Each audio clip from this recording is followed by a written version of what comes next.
Zach Whitty and discuss your options for treatment. Learn more at MissoulaBoneandJoint.com. Missoula Bone and Joint on Mullen Road. Quality care from people who care. Hi, I'm Hayden with Watson Children's Shelter, here to invite you to our 9th annual Watson Tennis Pro-Am, October 10th through 13th. Hosted by the Peak Health and Wellness, this 3-day charity event matches pros and amateurs together in a tournament format at the Peak Racket Club in Missoula. 100% of proceeds will support Watson Children's Shelter and our vision for all children to live healthy, happy, and productive lives. To play in this year's tournament or to learn more about the weekend events, visit watsonchildrenshelter.org.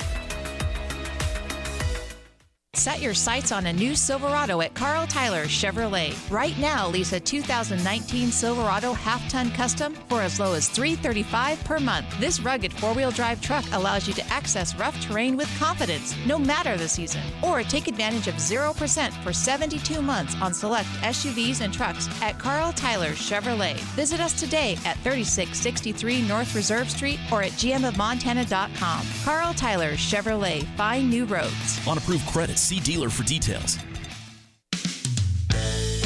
Hey, this is Jeremy with your locally owned and operated Domino's. School's back in session, and we're excited for another great school year. And we know what happens when school's open. Some people go to bed early, and some not so much. So if you like staying up late, keep in mind so does Domino's. We're delivering pizzas, pastas, and sandwiches till 2 a.m. or later. And our drivers are happy to deliver food while you're up late studying for your classes. So give us a call at 721-7610 on South Ave, 926-6411 on Reserve Street, or check us out online at Domino's.com.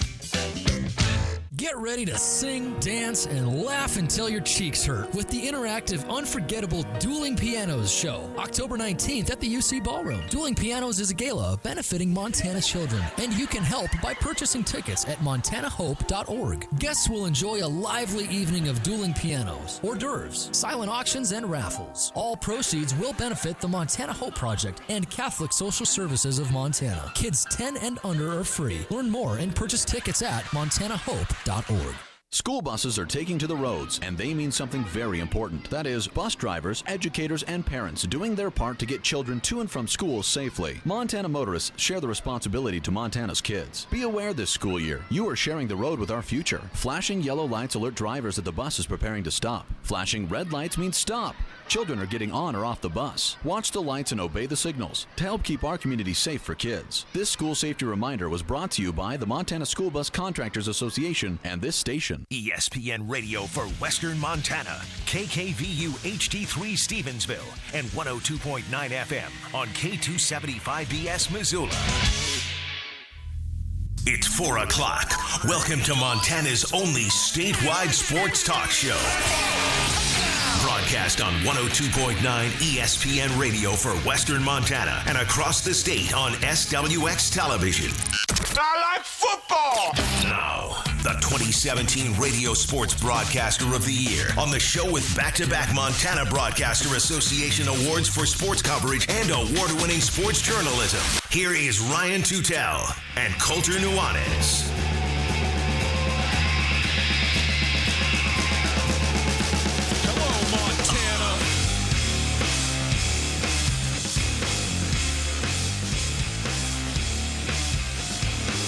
Of non-conference and into Big Sky play.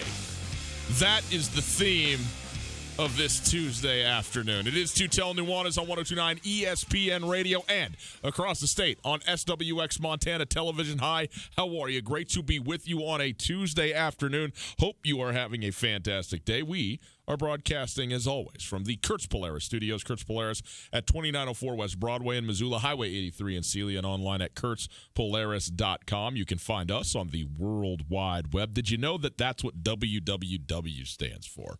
You heard of that? Is that where you find the Instantgram, as you called it earlier today? It's Instantgram. It doesn't take any time. The gram is immediate right now with the Instantgram. 102.9 ESPN if you're looking for us on that little thing, too. But 102.9ESPN.com on the WWW. That's the bigger version of the Instantgram.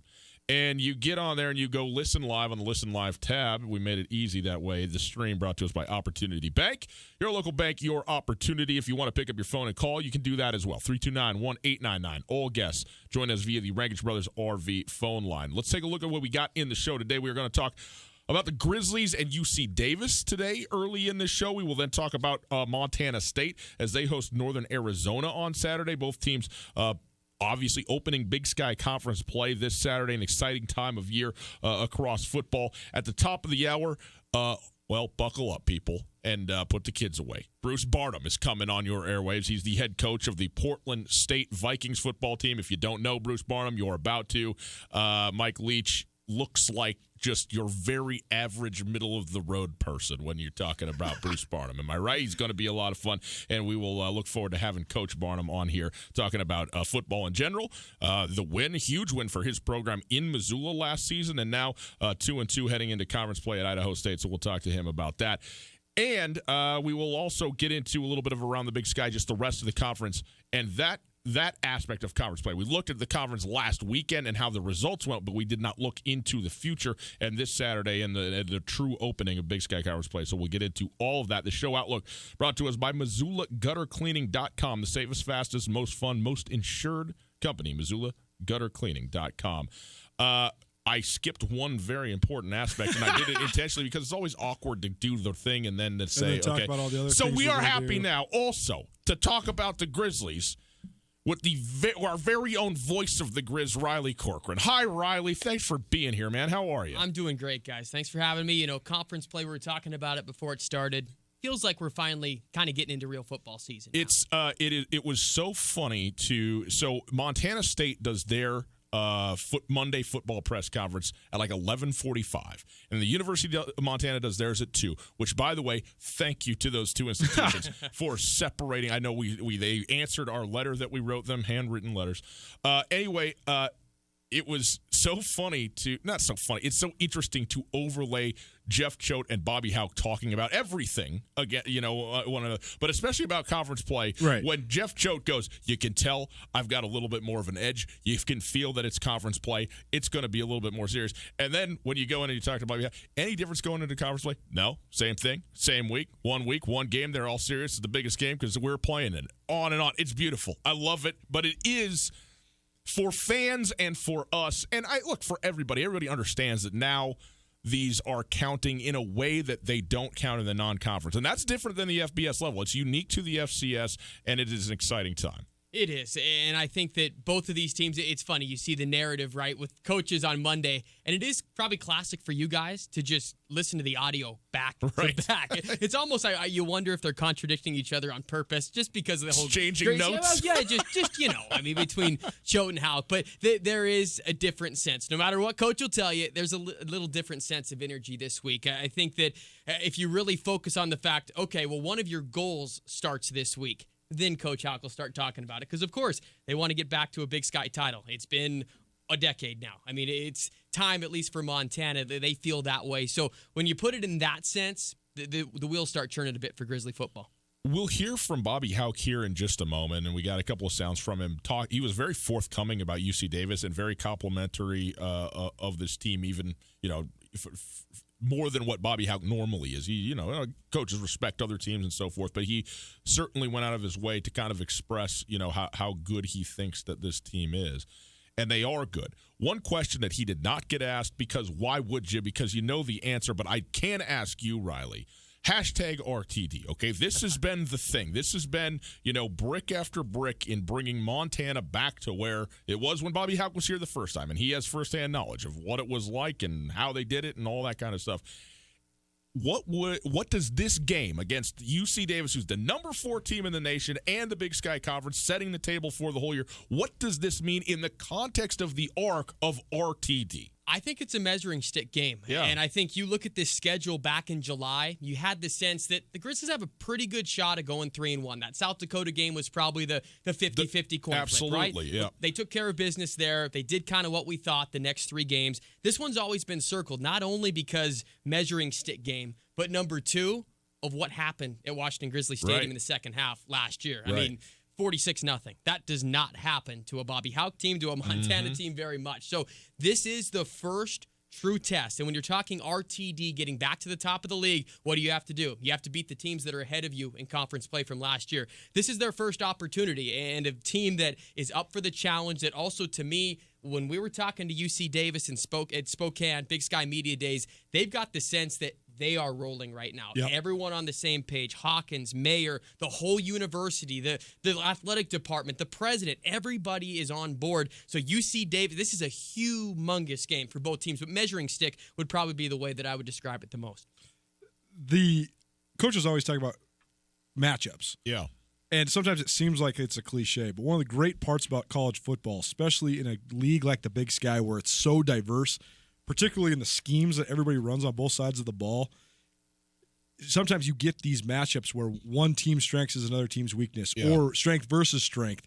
And last year, Jake Mayer was the first guy that brought it to my attention just how unorthodox Montana's defensive scheme is.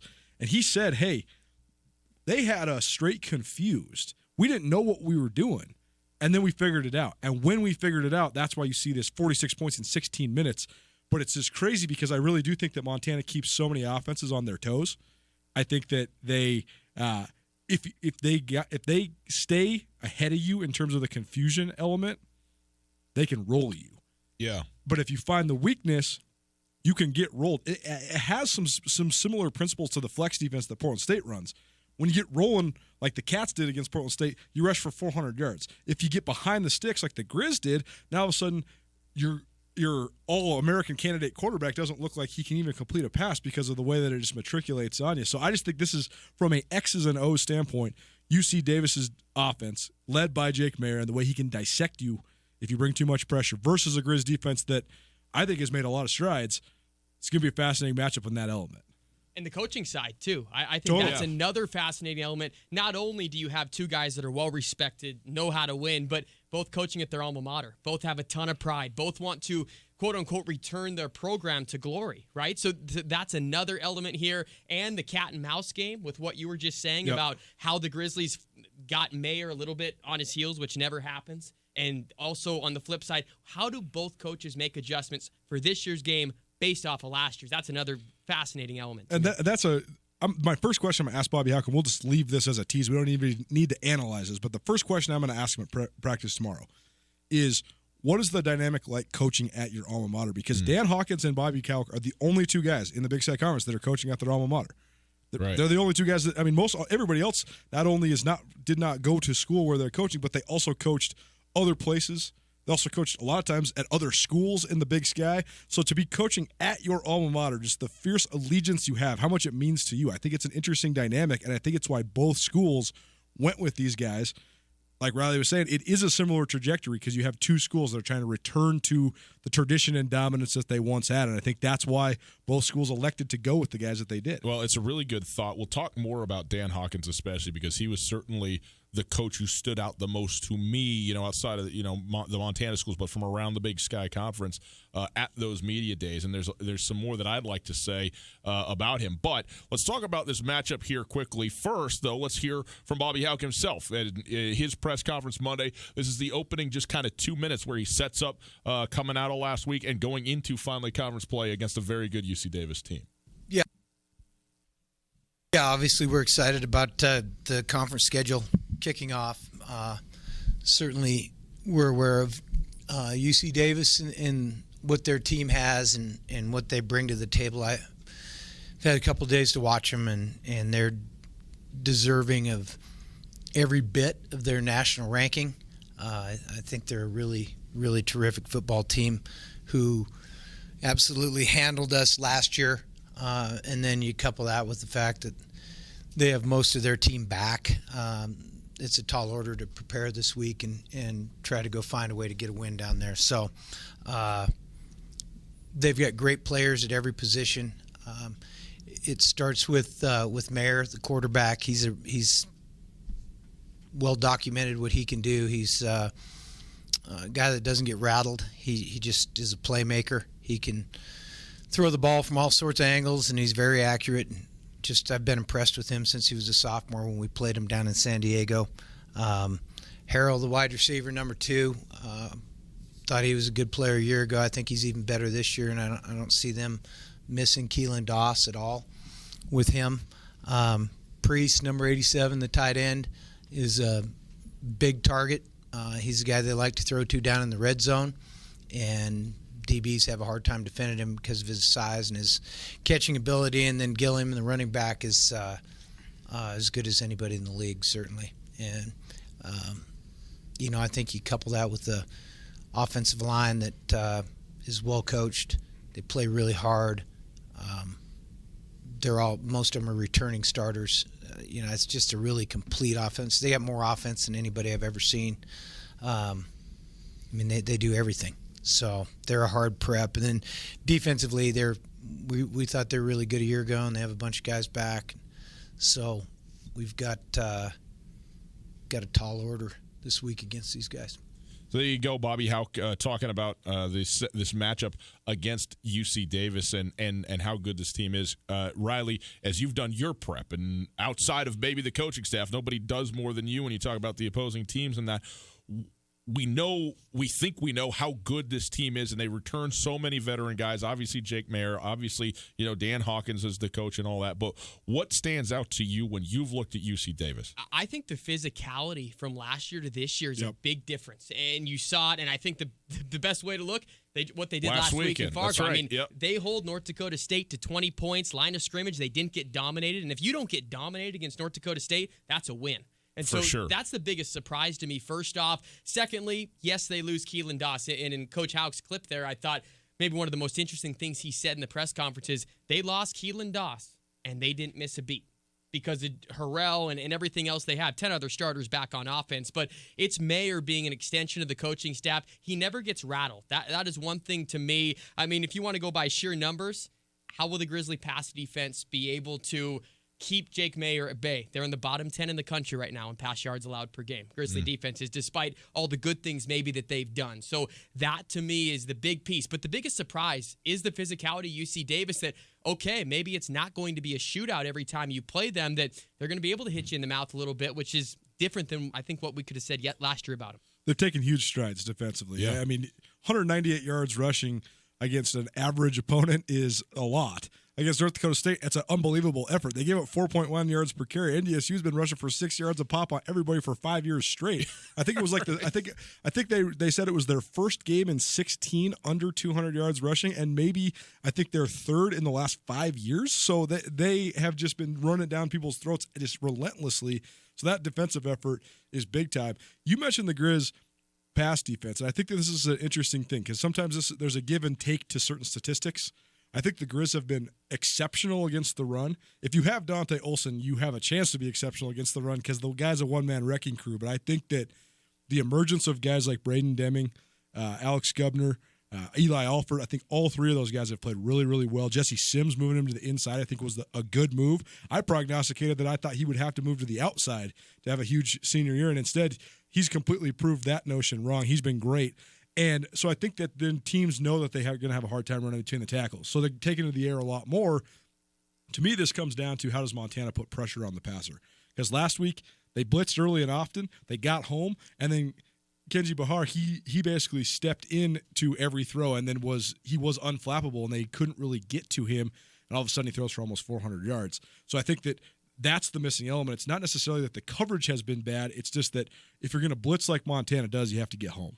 Pass rush is everything this week. You have to somehow, and I sat with Coach Houck before the press conference Monday, how do you make Mayer uncomfortable? He goes, I don't know if he can. The guy's never rattled. He wasn't rattled last week in Fargo. It'll be tough. But just to mix up the pressures and everything is going to be the biggest thing for this Montana defense. And you're right. It does start with the guys up front. If there's one question mark defensively, it's that front four, despite all of the good things that have happened, Alex Gubner's emergence and everything you said about Jesse Sims. But it's about getting a pass rush on and making consistent throughout Big Sky play because we know how this league is. With the exception of Weber State, maybe one other team, it's going to be air raid. Throw it out. You better get pressure on the quarterback. Tutel Nuanez, 102.9 ESPN Radio, SWX Montana. Riley Corcoran, the voice of the Grizz, in studio with us talking about the Grizzly UC Davis opening Big Sky Conference matchup, the biggest matchup in the conference in terms of the two teams together, and certainly really one of the bigger games in the nation. Number 18 ranked now, Montana against the 4th-ranked UC Davis Aggies. When we talked about the defense of UC Davis and what we saw and how impressed we were against North Dakota State, it was because of the physicality and the toughness and their ability to go toe-to-toe in that sort of baseline physical way. The other thing, though, about North Dakota State is every guy here knows what they're going to do offensively, right? I mean, they're going to run power. There's wrinkles to it. There's some nuance there and everything like that. But it's not. They're not. There's nothing shocking that's coming at you. It's can you stop it? And so it is a toughness game at that point.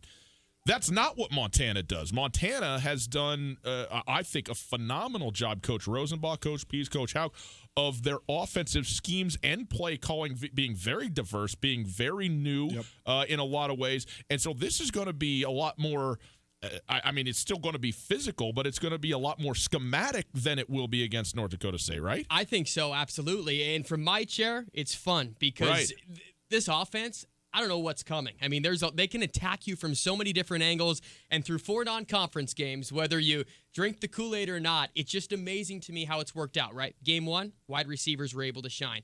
Game 2, it was kind of the running game that you go, okay, wow, running backs, Marcus Knight, the offensive line is better. Game 3, Oregon, let's toss that one out. Game 4, you see the tight ends involved. So there are so many different ways they can attack. I'm curious actually to get your guys' take on it, because from where I'm at, they seem so unpredictable offensively that I'm not sure any defensive coordinator in the Big Sky is going to feel good about putting a game plan together. When you're looking at schemes and just the prowess that play callers have, I think that Montana, their guys haven't been able to yet entrench themselves as some of the premier play callers in the league, but I think it's coming because we only have a 15-game sample size. But what I've seen out of Tim Rosenbach specifically offensively has been tremendous. He's been unbelievably creative. They put as much stuff on film as anybody in the league, with the exception of probably UC Davis. As you heard Coach Houck say there, they run more offense than I've ever seen in my life. Yes. He said ever in any team preparing for them. So, and that's a credit to Tim Plow, who in my opinion is the best offensive play caller in the Big Sky Conference. Dan Hawkins has long been renowned for his play call or for his offensive schemes and for his quarterback development. And so it's going to be fascinating to see kind of the matching of wits when these guys go heads up. I also think, though, it's so interesting, Riley, when you cover a team from a close angle, from a close lens, there's always the narrative of we have so many playmakers. Montana State's been talking for a month. Jeff Choate says every week, one of our biggest challenges on offense is how do we get every guy touches? And when you run, the spread option, it is harder because you're not throwing the ball like Montana does. But Montana has truly 8 guys that can change the game with their playmaking ability. Jerry Louis McGee, Samuel Kim, Samari Torrey, Gabe Sulser, and Mitch Roberts at receiver. Bryson Deming, Colin Bingham, Matt Rensvold when he's healthy at tight end, and then Marcus Knight. So I guess 9 because I left out Rensvold because he didn't play last week. But they not only can those guys change the game, they've changed games already. They're getting significant touches in games. That's going to be, as the season marches on, that's going to be the hardest thing for defensive coordinators in the Big Sky to game plan for. And then some of those names that you said, Gabe Sulser has kind of been quiet so far this year. Right. So, so 12 or 13 touches. Right. So you wonder, when is he going to get the ball more? And I've made the mistake of asking Coach that question before. Well, the ball goes where it's supposed to. Okay. Yeah. All right. End of discussion. All right. I'll move on here. But it's interesting because, Colter, you're right. And you said 9 names, and you didn't even say Dalton Sneed. I mean, that's another guy, of course, that can change the game just with his playmaking ability. He has not had to run very much this year, too. There's the other element. Does that come into play, too? On that note, too, we talk all the time about the way that when stuff is working, especially in the NFL, how when the offseason rolls around, all of a sudden now everybody's digging in depth on how to stop these specific things. What I've seen from what I've watched out of Montana and Eastern Washington, coaches across the country basically are on high alert that Dalton Sneed and Eric Berrier can run, because the way that they're scheming it up, they're completely taking that away. I mean, Berrier averaged like 80 yards rushing a game last year. He's averaging like 5 this year. I mean, that's all Jacksonville State and Idaho did was just make, double spy, make sure he cannot get outside the pocket. I expect Montana to see some of that too, but also I think it's a credit to the fact that the Grizz can run the ball in different ways this year. Dalton Sneed yesterday in the press conference said, and again, this is something you'll hear quarterbacks say, but it feels very, very authentic coming from him. I don't care who I throw the football to. I have 100% confidence that every guy that I'm going to look at is, going to make a play and is going to do the right thing. And you obviously have to have that at a certain level. But when you look across the board and you go, well, probably reasonable that you would think one of your giant tight ends who can run, one of your outstanding athletic wide receivers, and again the welcome party for Marcus Knight here as a brand new Grizz has been huge for Montana at the running back spot. It will be an exciting game on Saturday, to be sure. Tutel Nuanez, 102.9 ESPN Radio.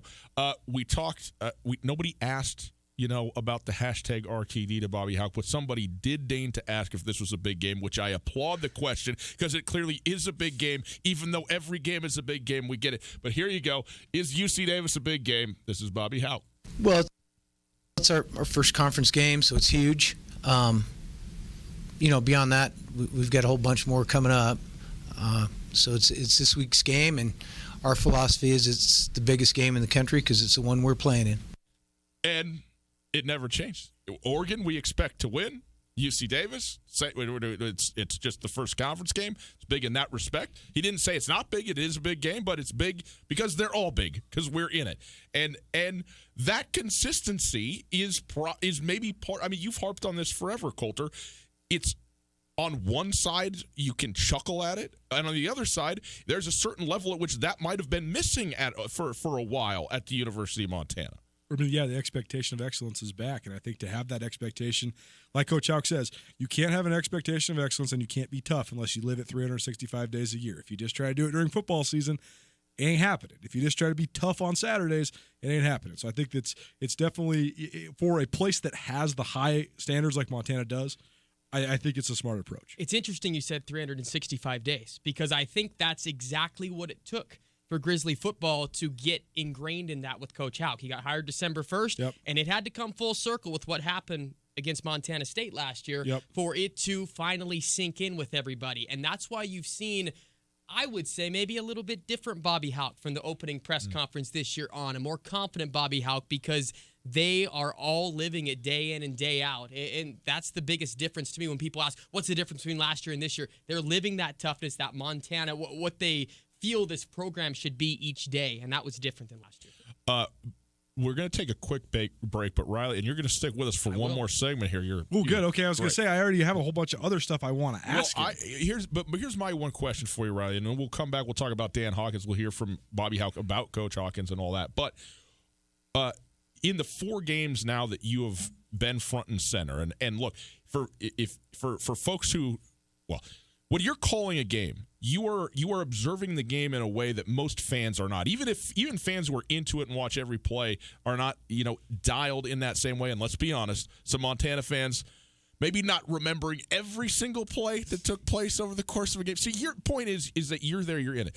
You've been doing it for a while. What do you see different about the Grizz this season than even last year with Bobby Hauck or going back a little bit? What has stood out to you? I really think you got to go to the offensive line. And I know we've been harping on it all year long with these guys and all offseason what they'd look like, but that confidence is kind of exuding with the rest of the team right now because you're seeing Marcus Knight come through, and he's confident because of that offensive line. Moses Mallory, and I know we'll talk about him on the other side. Oh, yeah. Moses Mallory is bringing the nasty back in the Grizz offensive line, okay? And I know that there was more that was seen throughout last game than maybe what you see. As somebody that grew up loving pro wrestling, Moses Mallory is quickly becoming one of my favorite offensive linemen in the Big Sky Conference. It's the focus, too, and the determination to finish. Colin Bingham had a very interesting quote when talking to him after the game. He said, we are built now to finish teams off rather than the other way around. Grizzlies have only scored 10 points in the first quarter this year. Right. They've been down at half to North Alabama. Was there any panic? No. Have they crushed teams in the second half? Yes, because of the mindset. They are built to finish. And whether they are or not, and that's for the 3 of us and everybody else to maybe debate, everybody in that locker room believes that they are built to finish. And that, to me, biggest difference of anything. The only thing you need, okay, when you got football season outside of football, and Riley on your radio, is Alpine Touch on your meat and your vegetables and whatever it is that you got on that barbecue. Colter, what are you going to give the people today? So now you got 4 Big Mountain flavors, and this one has all-purpose pepper blend, hickory smoked, and chili sublime. But if you order this off alpinetouch.com, you can pick any of the 4 flavors that you'd like to go in this great gift pack, travel pack, whatever you want. You can give this to your buddies. You can take it with you to the tailgates. Alpine Touch is great for tailgating season, great for hunting season. It's great for every season. What I like to do, I'm starting this now. I've done it a couple of times, but I'm going to find the coldest day of the year. This won't be probably till February. That's going to be a grill day at my house. Absolutely. Go outside, Alpine Touch up everything. And not for a shameless promotion here, but I was grilling last night at Alpine Touch. Of course you did. It was great. No doubt. Shout out Shoto, Montana. If you give us a call right now, $19.99 is what those cost you online, but if you call us right now, we'll get it to you for free. We'll send it right to your front doorstep. You get an Alpine Touch hat and 4 Big Mountain Flavors Alpine Touch Special Pack. Alpine Touch, Montana Special Spice. 329-1899, the phone number. You call it right now, 329-1899, and the pack is yours. We'll be right back after this, talk about Dan Hawkins.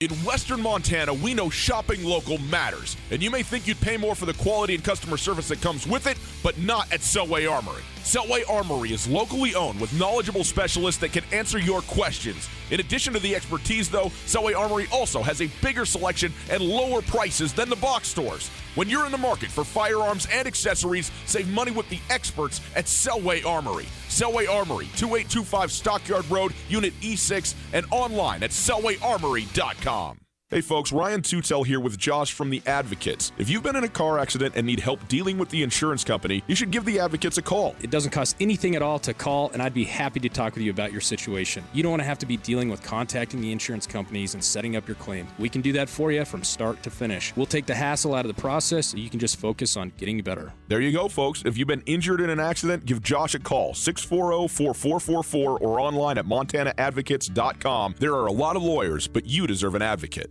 This is Mike Nugent with Berkshire Hathaway Home Services. Berkshire Hathaway provides Western Montana with full-time real estate professionals for you whenever you need us. Our reputation as the state's most knowledgeable and available real estate group has helped build unmatched trust in the Garden City and statewide. If you have been thinking of making a real estate move in the short or long term, give me a call. No pressure, no expectations. Just professional opinions and service at whatever pace you are comfortable with. Give me, Mike Nugent, a call today, 531-1802. And remember, every question is good to ask. This is Tom Skerritt for the Borgen Project. Each year, nearly 2 million children die from preventable diseases. Each day, 30,000 people die from hunger. 500 each hour are children.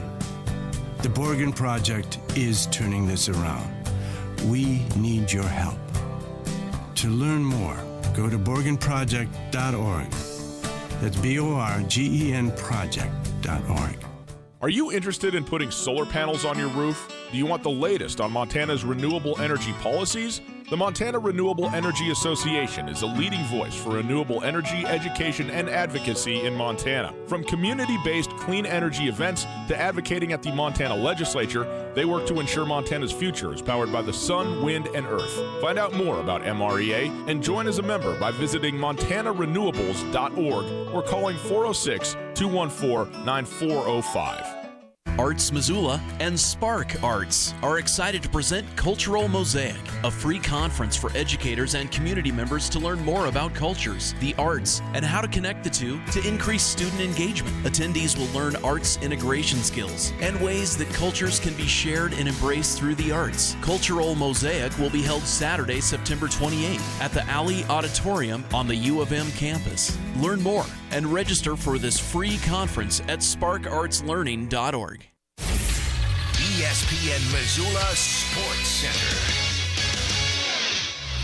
Good afternoon, Ryan Tutel, Colton Nuanez. Here's some news for you. Week 4 of the prep high school season is in the books, and 2 Missoula teams remain perfect. The 3-0 Sentinel Spartans had the matchup of the week then at the Class AA level in Helena against undefeated Capital. The Spartans were up to the task, scoring in the first 4 touchdowns of the game to lead at halftime 28-0. The Bruins did score a pair in the second half, but Sentinel held on to a 28-14 win. They are now 4-0 on the year.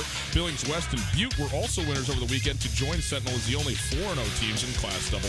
Missoula Hellgate scored a defensive touchdown and forced a safety in its homecoming game against Flathead. Raleigh Wooster also scored 3 rushing touchdowns to lift the Knights to a 29-18 victory. After a Week 1 bye, the Knights 3-0 for the first time since 1987. In a powerhouse matchup at the Class A level, Dillon scored 13 points in the fourth quarter to beat the number 1 team in the state 26-25. Montana Gatorade Football Player of the Year Carson Rostad threw 2 touchdowns and ran for 2 more, but it was not enough to lift Hamilton past the Beavers. The Bronx face another huge matchup with undefeated Frenchtown this Friday. Frenchtown was a 49-13 winner over Stevie. And in Class B, Loyola lost to Manhattan 26-14. Manhattan's the number 2 team in the state. Loyola drops to 2-2 on the season. Their other loss to the number 1 team in the state, Fairfield. This ESPN Missoula Sports Center is brought to you by Aspen Sound.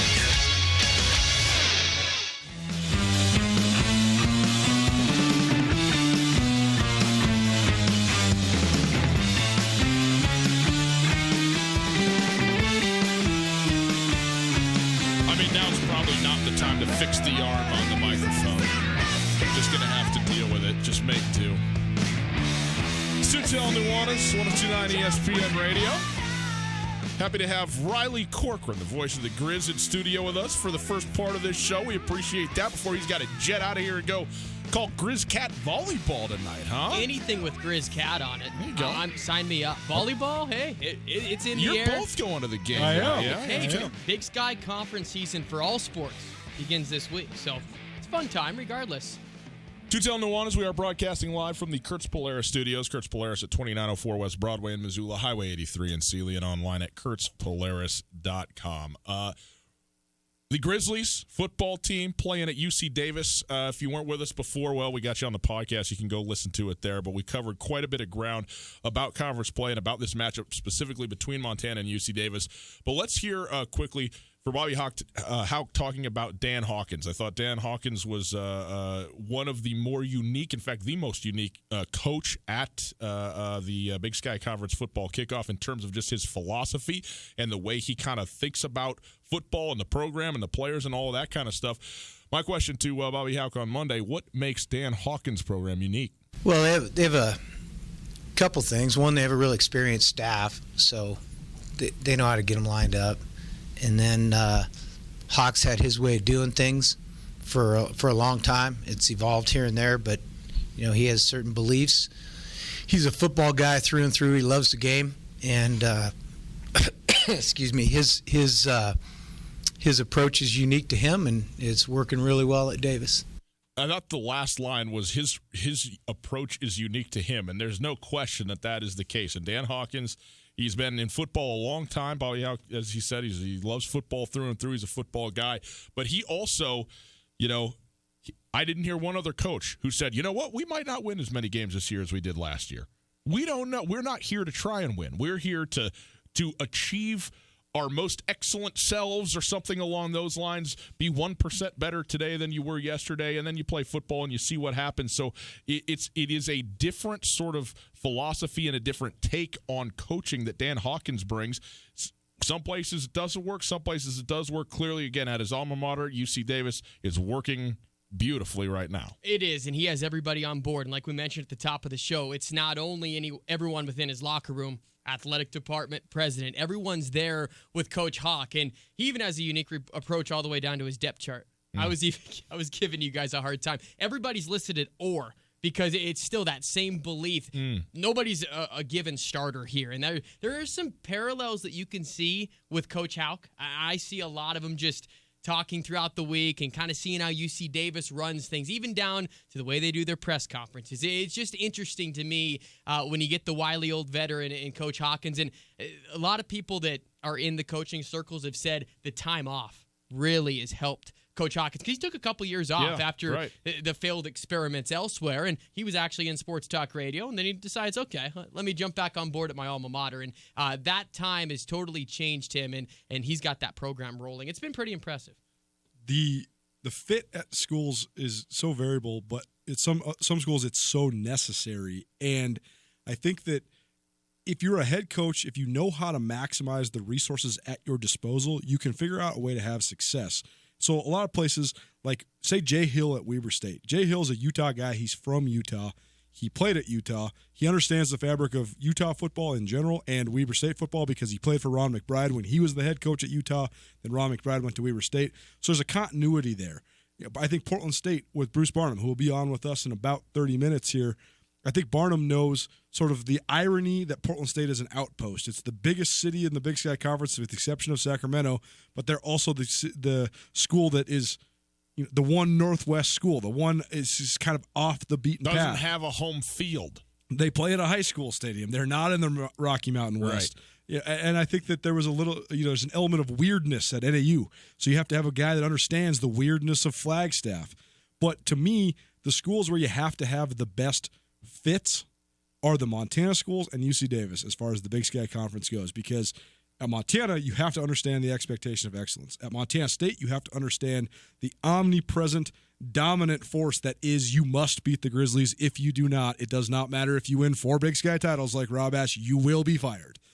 And at UC Davis, you have to know how to recruit the right type of guy, Because when you talk about the public ivy, I mean, UC Davis is the best public school in the Western United States. It's one of the 5 best public schools in the country. They are recruiting students that are getting accepted to Yale and Harvard and Princeton and Dartmouth. You have to accentuate that advantage, though, and that's where they're at now. That's why they can run an offense where they have more stuff in, because they have a quarterback like Jake Mayer who can understand it. And I think the thing is, Davis has never had a non-Davis guy, because Bob Biggs was the head coach for 20 years. They went outside the tree for one brief moment with Ron Gould, who came over as the recruiting coordinator from Cal. He was just a terrible fit. But even Bob Biggs, he didn't know how to operate at a Division I level. He had so much success at Division II, but they didn't know how to take that next step and truly compete at a D1 level.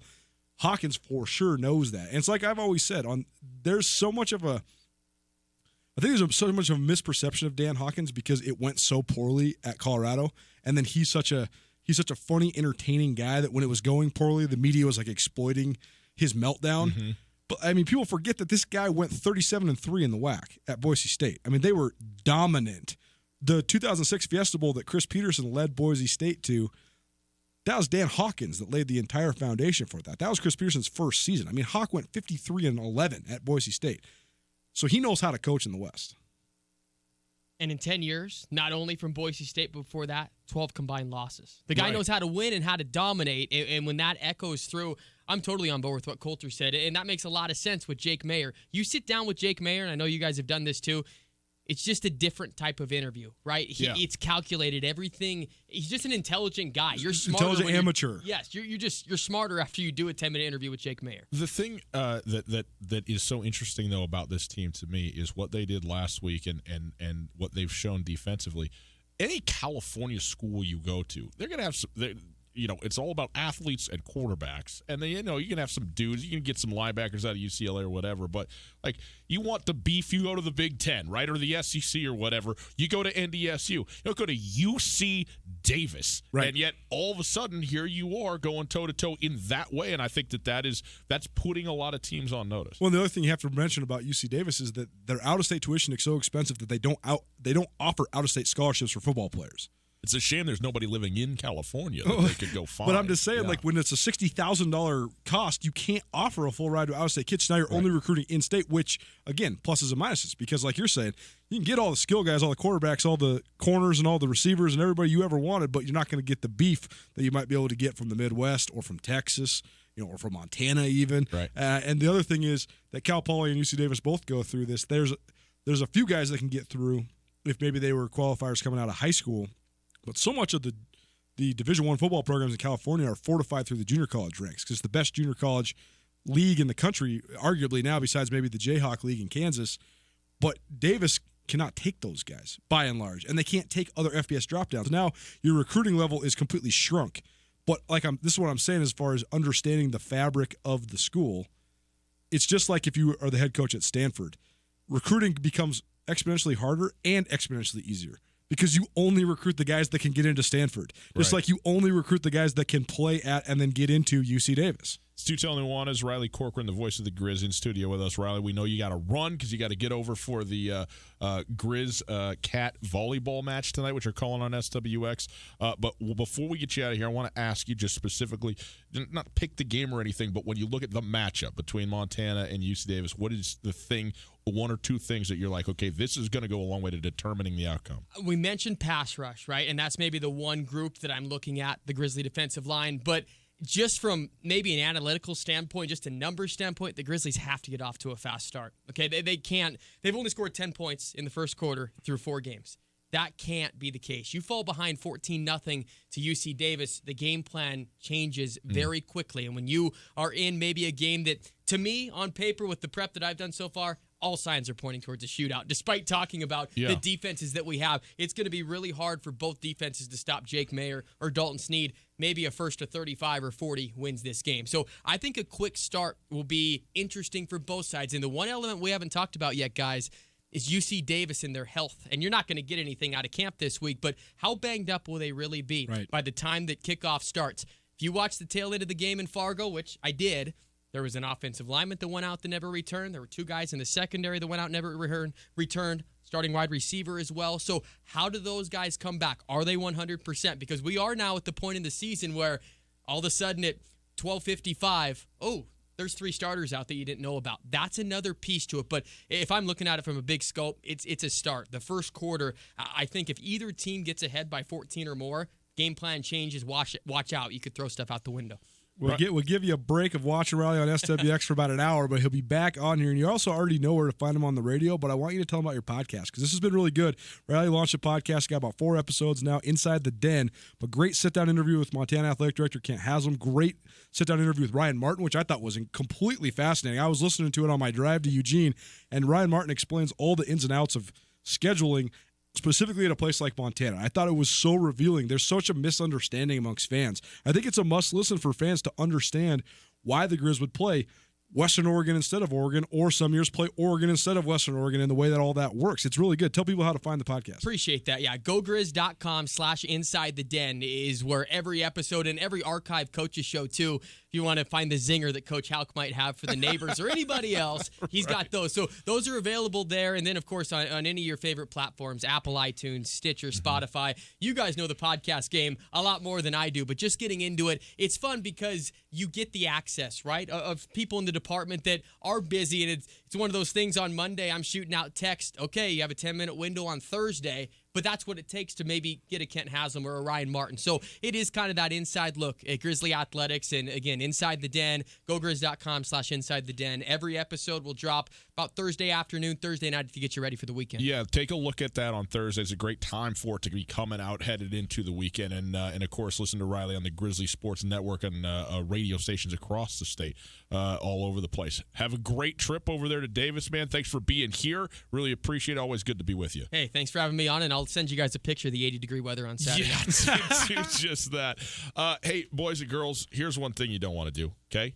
Clean your gutters. It's the worst thing that you could really. I mean, truly, that's a dumb idea. Don't do it. Call Missoula Gutter Cleaning, okay? Or go online, MissoulaGutterCleaning.com. They will take care of you. They will get the job done. It's going to be easier for them. They're professionals. They know how to do it, and they're insured because it's dangerous work. You're not qualified. Don't do it. Save your time and the risk of life and limb of you're up there on your 12th rung of your ladder thick. Oh, I could get 6 more inches leading out over to the right, and then kablowie, and off to the ER you go. Don't do it. MissoulaGutterCleaning.com. Get an estimate right now, and if you get them in there to clean your gutters, they're going to give you a $20 gift card to your favorite brewery or coffee shop, whatever you want. Once the job is complete, it's just that simple. MissoulaGutterCleaning.com. Go on there. Save yourself the pain and frustration and the time. MissoulaGutterCleaning.com. Hi there, it's Les Schwab Tires. You know, we've been helping keep folks safe on the road around here since 1952. That's why you can save up to $152 on a set of 4 select light truck and SUV tires during our fall tire sale. So swing by or book an appointment at leschwab.com.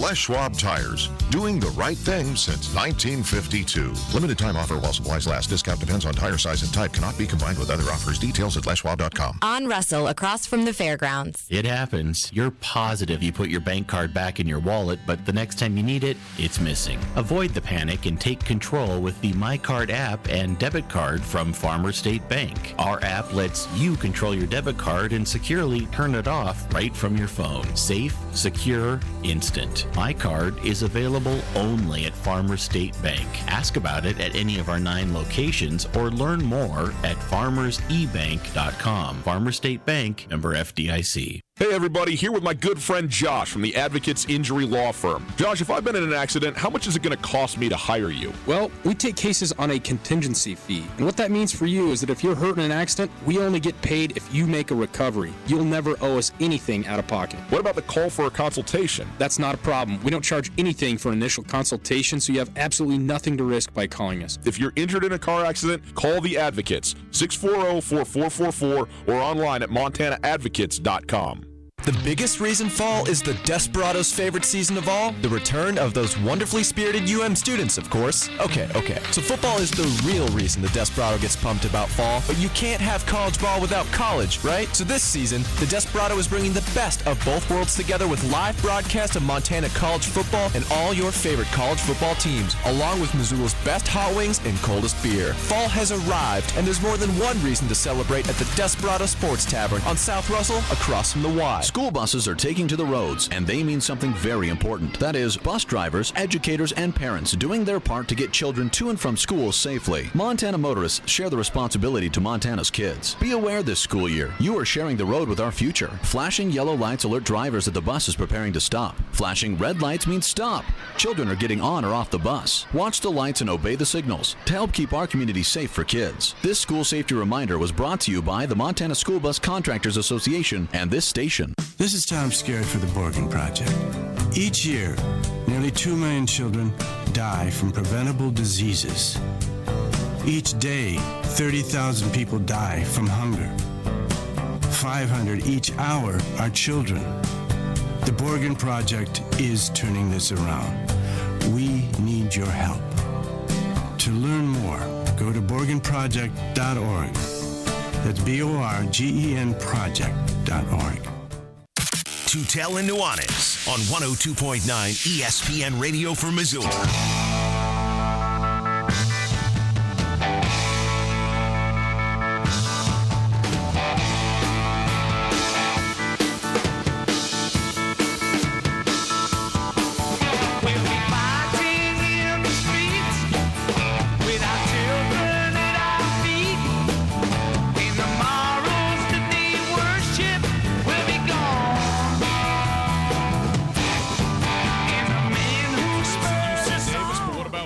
Montana State, Northern Arizona. Pretty interesting matchup, actually, all things considered, especially with Bozeman, their conference home opener. It is Tutel and Nuanez, 102.9 ESPN Radio, broadcasting live from the Kurtz Polaris studios. Kurtz Polaris at 2904 West Broadway in Missoula, Highway 83 in Sealy. And Coulter with Riley in here. Of course, we're focused on Montana, UC Davis, but Montana State, a bit of a mystery in terms of, Chris Ball in his first year as a head coach at Northern Arizona, a sixth-year quarterback in Case Cookus, who was, like a preseason All-American going back, but he's been hurt a couple times. And Northern Arizona has been, okay in the non-conference, pretty good, but it's a little bit of a don't really know what you're going to expect. And this is a team that we said at the beginning of the year was a team that hard to know where they were going to end up. They could jump up and be better than you think. Maybe they have a down year with a new coach. It's kind of hard to know, and this is kind of where it starts with Big Sky play. We talked about the chess match and the way that matchups favor and or don't favor teams when it comes to these conference games. And when you're looking at the UC Davis-Montana matchup, Jake Mayer, his cerebral abilities and his ability to dissect pressures, that against Montana's defense is advantage UC Davis unless it's not. I think that when you look at the Cats right now, the Cats pass rush is the best in the conference, maybe the best in the country. Bryce Sterk is lighting the world on fire right now. He has 8.5 sacks already. He is a man amongst boys right now. The Cats have 12 sacks as a team. They've had at least 3 sacks in each of the last 3 games and as many as 5. So they're getting to the quarterback, no doubt. But they've been prone to give up big plays. Juwan Carter from Norfolk State last week had 3 different completions of over 38 yards, including a 57-yarder to set up a touchdown because Montana State's defensive secondary is depleted. What does Northern Arizona do? They throw the ball down the field better than anybody in the conference. We'll play some of the sound from that later on this week when Jeff Choate breaks that down. But they've taken 49 shots down the field. So that's 12 shots down the field per game where they're throwing the deep seam, the deep fade. Yeah. Cookus is the best in the country at that throw.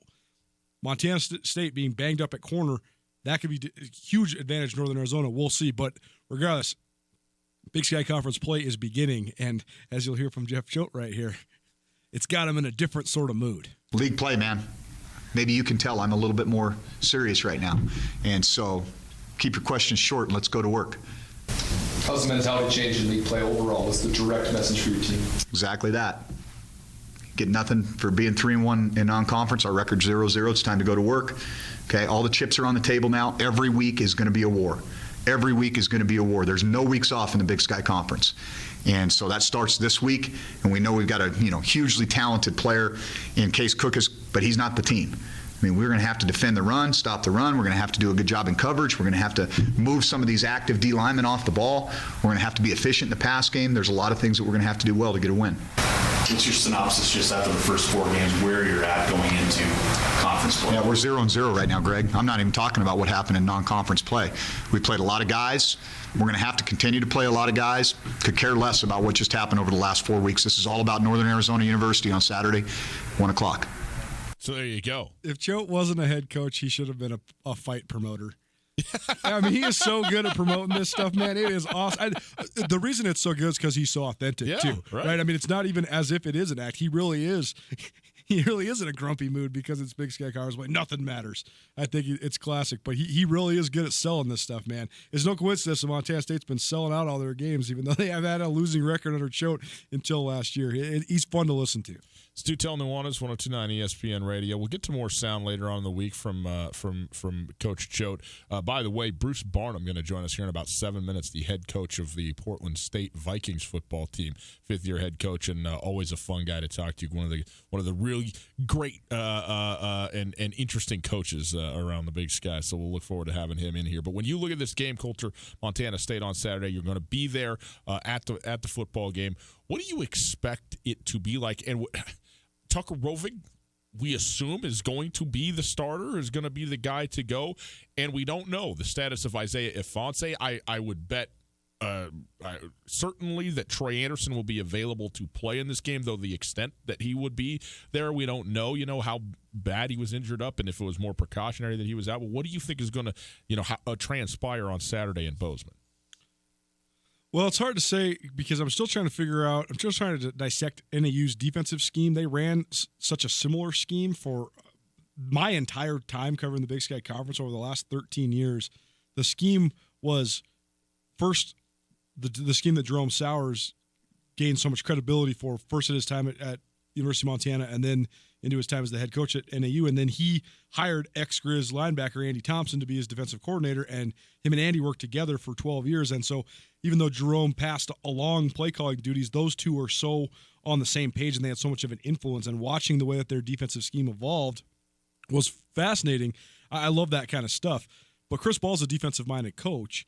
I'm just still trying to figure out what their scheme is and how it matches up against Montana State's offense, because right now Montana State is running the ball at an unbelievably high level because of their offensive line. Yeah. They have figured out not just their first 5, but their first 6, and those guys are really playing really, really well together. And it's not unexpected. That is not a surprise, because when you talk about the fact that they threw Mitch Brott to the Wolves as a redshirt freshman 4 years ago, and now he's making his 40th straight start on Saturday. They threw Lewis Kidd, Zach Red, Connor Wood to the Wolves when they were freshmen.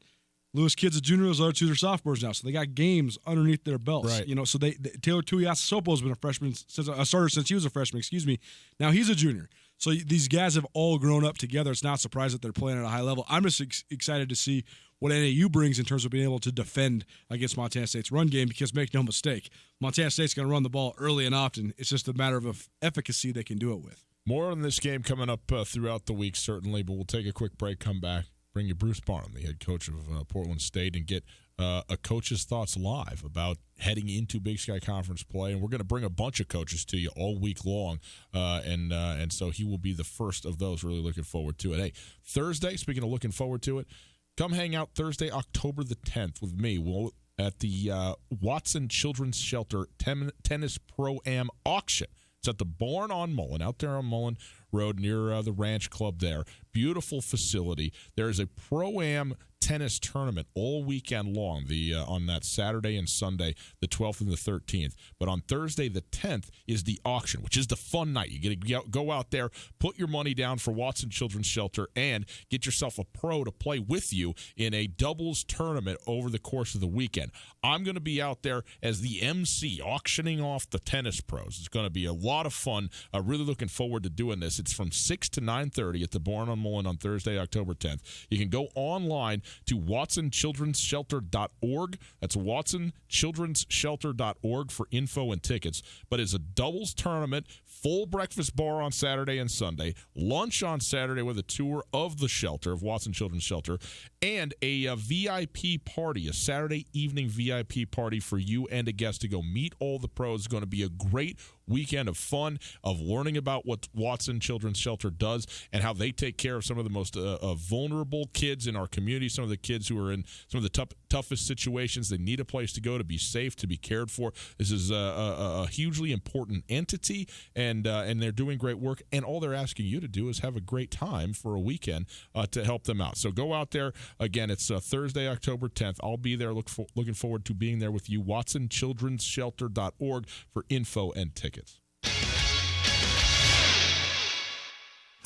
Alpine Touch has been part of the fabric of Montana for more than 60 years. Decades ago, Russell Street started selling his touch of magic in whitefish. Years later, Alpine Touch's all-purpose seasoning remains a favorite. It's tailgating season, and there's no better way to spice up your grill before a Grizz game than with Alpine Touch. Go to alpinetouch.com now and use the checkout code ESPN10 for a 10% discount on your order. Alpine Touch is here to keep your mouth watering all football season. Alpine Touch, Montana's special spice. We ate a lot of steaks before we came up with the Montana Club's Private Reserve Cut Angus. It's as good a steak as you're going to get. Our Private Reserve Cut Angus is specially cut for us. And with our custom seasoning, it has a flavor that's absolutely incomparable. We're confident that it will satisfy the most discriminating steak customer for an unrivaled steak experience. Real Montana, real food. The Montana Club on Brooks and North Reserve, Missoula. No matter how far you may go, there's always one just down the road. Town Pump. Ooh, pump it up. Pump it up. Need to relax? Grab a drink and a snack at your Town Pump. Pick up Miller & Coors 12-pack cans, 2 for $20. Mix and match. And Lay's 2XL chips, 2 for $6. Town Pump. There's one just down the road from you. Town Pump. Right down the road. Pump it up. Oh, yeah. Northern Rockies Financials Brian Salona, Nick Tabor, and Jesse Ramos are happy to announce their alignment with Westpac Wealth Partners. With Westpac, you can expect the same great customer service, trusted expertise, and sound planning strategies enhanced by this partnership with one of the fastest-growing financial organizations in the United States. From helping you plan your will to providing you with peace of mind that your wealth is secure, our experienced advisors want to learn more about you today. To schedule an appointment, call 406-728-6699 today. Westpac Wealth, striving to make your world more tax efficient. Footballs are flying, the elk are bugling, and everyone is talking about pumpkin. Here at Florence Coffee, we take pumpkin serious with our real pumpkin lattes, chais, and frappes, made with real pumpkin that is sure to delight the senses. Also, try our all-natural pumpkin spice flavoring, made from real spices and extracts. So when you get a craving for something pumpkin, be sure to stop by your nearest Florence Coffee. The best flavor under the big sky, Florence Coffee Company. If you are hurt or disabled, you may be entitled to benefits from an insurance company or Social Security. I'm Chris Helmer, an attorney at Clark Fork Law Offices. Our Missoula firm specializes in worker compensation, personal injury, and Social Security disability. There are many unknowns when injured or disabled. The other side is fighting hard. You should too. Call Clark Fork Law at 728-0168 for a free consultation or visit clarkforklaw.com. Again, 728-0168. ESPN Radio for Western Montana. KKVU HD3 Stevensville and 102.9 FM on K275BS Missoula. ESPN Missoula Sports Center. Good afternoon, Ryan Tutel, Colter Nuanez, 102.9 ESPN Sports Center. Week 4 of the prep high school football season is in the books across the state, and 2 Missoula teams remained perfect. The 3-0 Sentinel Spartans had the matchup of the weekend at the Class AA level in Helena against undefeated Capital.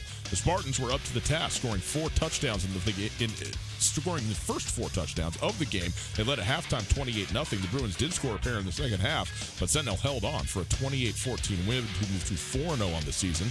Billings West and Butte were also winners, so they joined Sentinel as the only 4-0 teams in the state.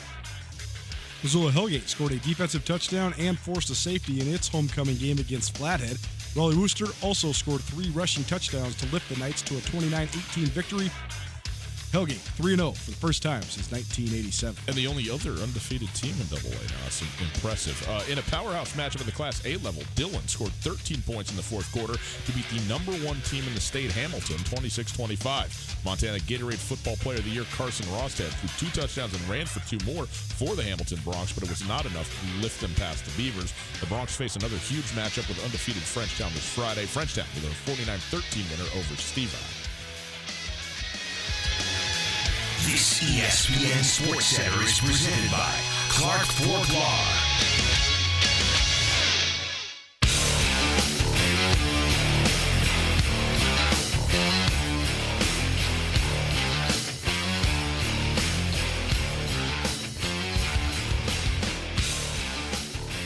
It's always great to be able to talk to head coaches, but it's especially so if that head coach turns out to be Bruce Barnum, the head coach of the Portland State Vikings. It is Tutel and Nuanez on 102.9 ESPN Radio in Missoula and across the state on SWX Montana. Hi, how are you? Great to be with you. We are broadcasting live from the Kurtz Polaris studios. Kurtz Polaris at 2904 West Broadway in Missoula, Highway 83 in Sealy, and online at kurtzpolaris.com. If you missed anything in the first hour of the show, check it out on the podcast. The Tutel and Nuanez podcast available across all your favorite podcasting platforms. It is there thanks to the Wingate by Wyndham Hotel. We go now to the Rangich Brothers RV phone line. We welcome in the 5th-year head coach of the Portland State Vikings football team, 10th year at the institution overall, Bruce Barnum, one of our favorites. Coach Barnum, thanks so much for taking the time out and being with us here on the radio this afternoon. How are you? Hey, going well, guys. You guys sound like the real deal, man. You know, we've been practicing and faking it for long enough now. You know, we're starting to try and get there. Well, you know, I called early, and David plugged me in, and they're in the back. You know, he told me, you know, I got the beep button, Barney. Be careful, please. Yada, yada.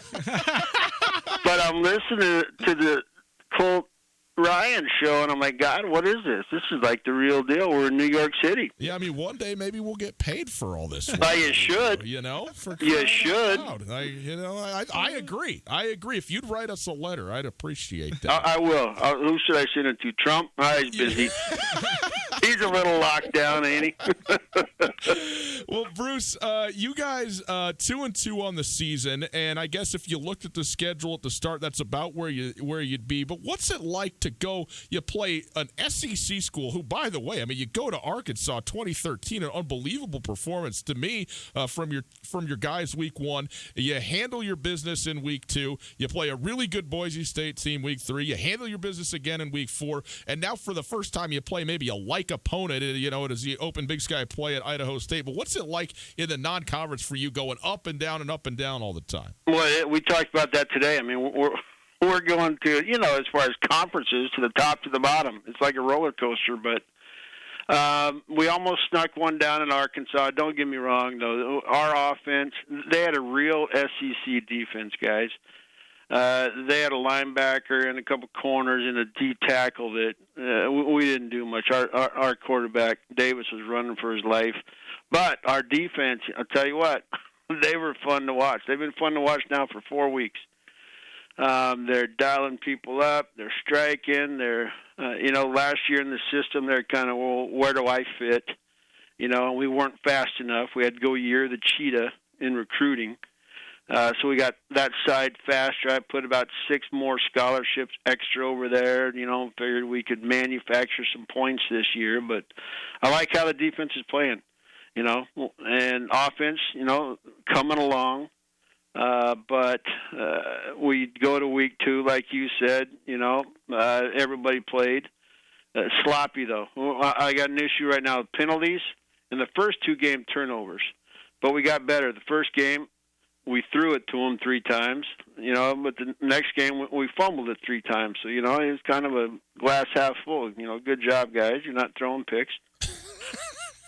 But then we've had no turnovers the last 2 weeks. But the penalties, I got to clean up the penalties before we go into mighty bingo land. I got to ask you about that defense, Coach, because I know that you guys were so good on defense your first year as the head coach, And so much of that was Patrick Onwasser and his tremendous year, finishing as a finalist for the FCS Defensive Player of the Year. And now he's been a standout, quite honestly, in the NFL. But you guys have gone through a complete overhaul in terms of scheme. And now you mentioned last year they were still kind of trying to feel out Coach Sadat's scheme. But when it was good, it was great. And fans in Missoula saw full force the way that flex defense can really confuse you. How much different is the defense now that a lot of your guys have another year under their belts? And what is the hardest part to learning that defense when you have it more or at least close to having it mastered? How does it sort of challenge people, challenge opposing offense? Well, culture, you have to trust each other, number one. You have to trust the guy next to you, and you can't try to be the guy on the field making, especially in this. You have to do your job, that 1 out of 11, and if you do, it all fits together. You're able to put pressure on guys through protections, by attacking their protections very easily, easier than all the backs on this side, or we'll attack the back with this fire zone look. It's a different look. It's a different blitz than they see every other week. That's why I brought it back. Back in the day, Coulter, this is the one when they ran this at Cal Poly, it was the one defense I struggled scoring on. We finally figured it out, after like year 4, and I put Jared Allen on offense too that year, and we went down there and beat him. But that's why I brought him. I said, you know what? This has been gone for a while. We brought it back. The guys are trusting each other. They're playing fast. And we're mixing the zone man look better than we did last year. Bruce Barnum joining us, the head coach of the Portland State Vikings. They play at Idaho State to open Big Sky Conference play Saturday. And, Coach, last year your team had struggled kind of earlier in the year, and you came into Missoula and got a huge win, 22-20 on a last-second field goal, and then went on to win a couple other games, had a 3-game winning streak there in the middle of the season. But for folks in Missoula, what was that win like for you, for your program, and is there any carryover from last year into this year coming out of that? Well, here's some behind-the-scenes stories. The biggest carryover is Dot's Pretzels. Swear to God. I can't wait for you to tell this story. You told me this in Spokane. I can't wait for you to tell this story. Yep, and I've got Bobby's box sitting right here in front of me. I'm trying to decide when to send it. What happened was we got sponsored by Dot's Pretzels. They send me about 10,000 pretzels a month. I'm feeding them to the homeless. I'm feeding them to every team here. But what I did, because I didn't know if they're going to do it again, it's a July through December deal. So I sent Dot and her husband. I got a picture. I showed it to Bobby. I got a picture of my kicker at Montana. I'm looking at it right now because we put big games pictures for recruiting up in my office.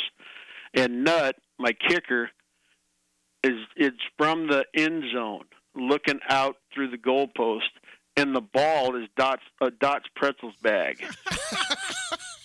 I showed it to Hauck at the get together and have a hamburger thing in July when we were shooting the bull after one of the meetings, and he started laughing. I said, you know what? I'm going to send the Mighty Grizz a box of Dot's Pretzels, because when I sent her that picture as a thank you, they called me up and said, Barney, you brought Dots to the West.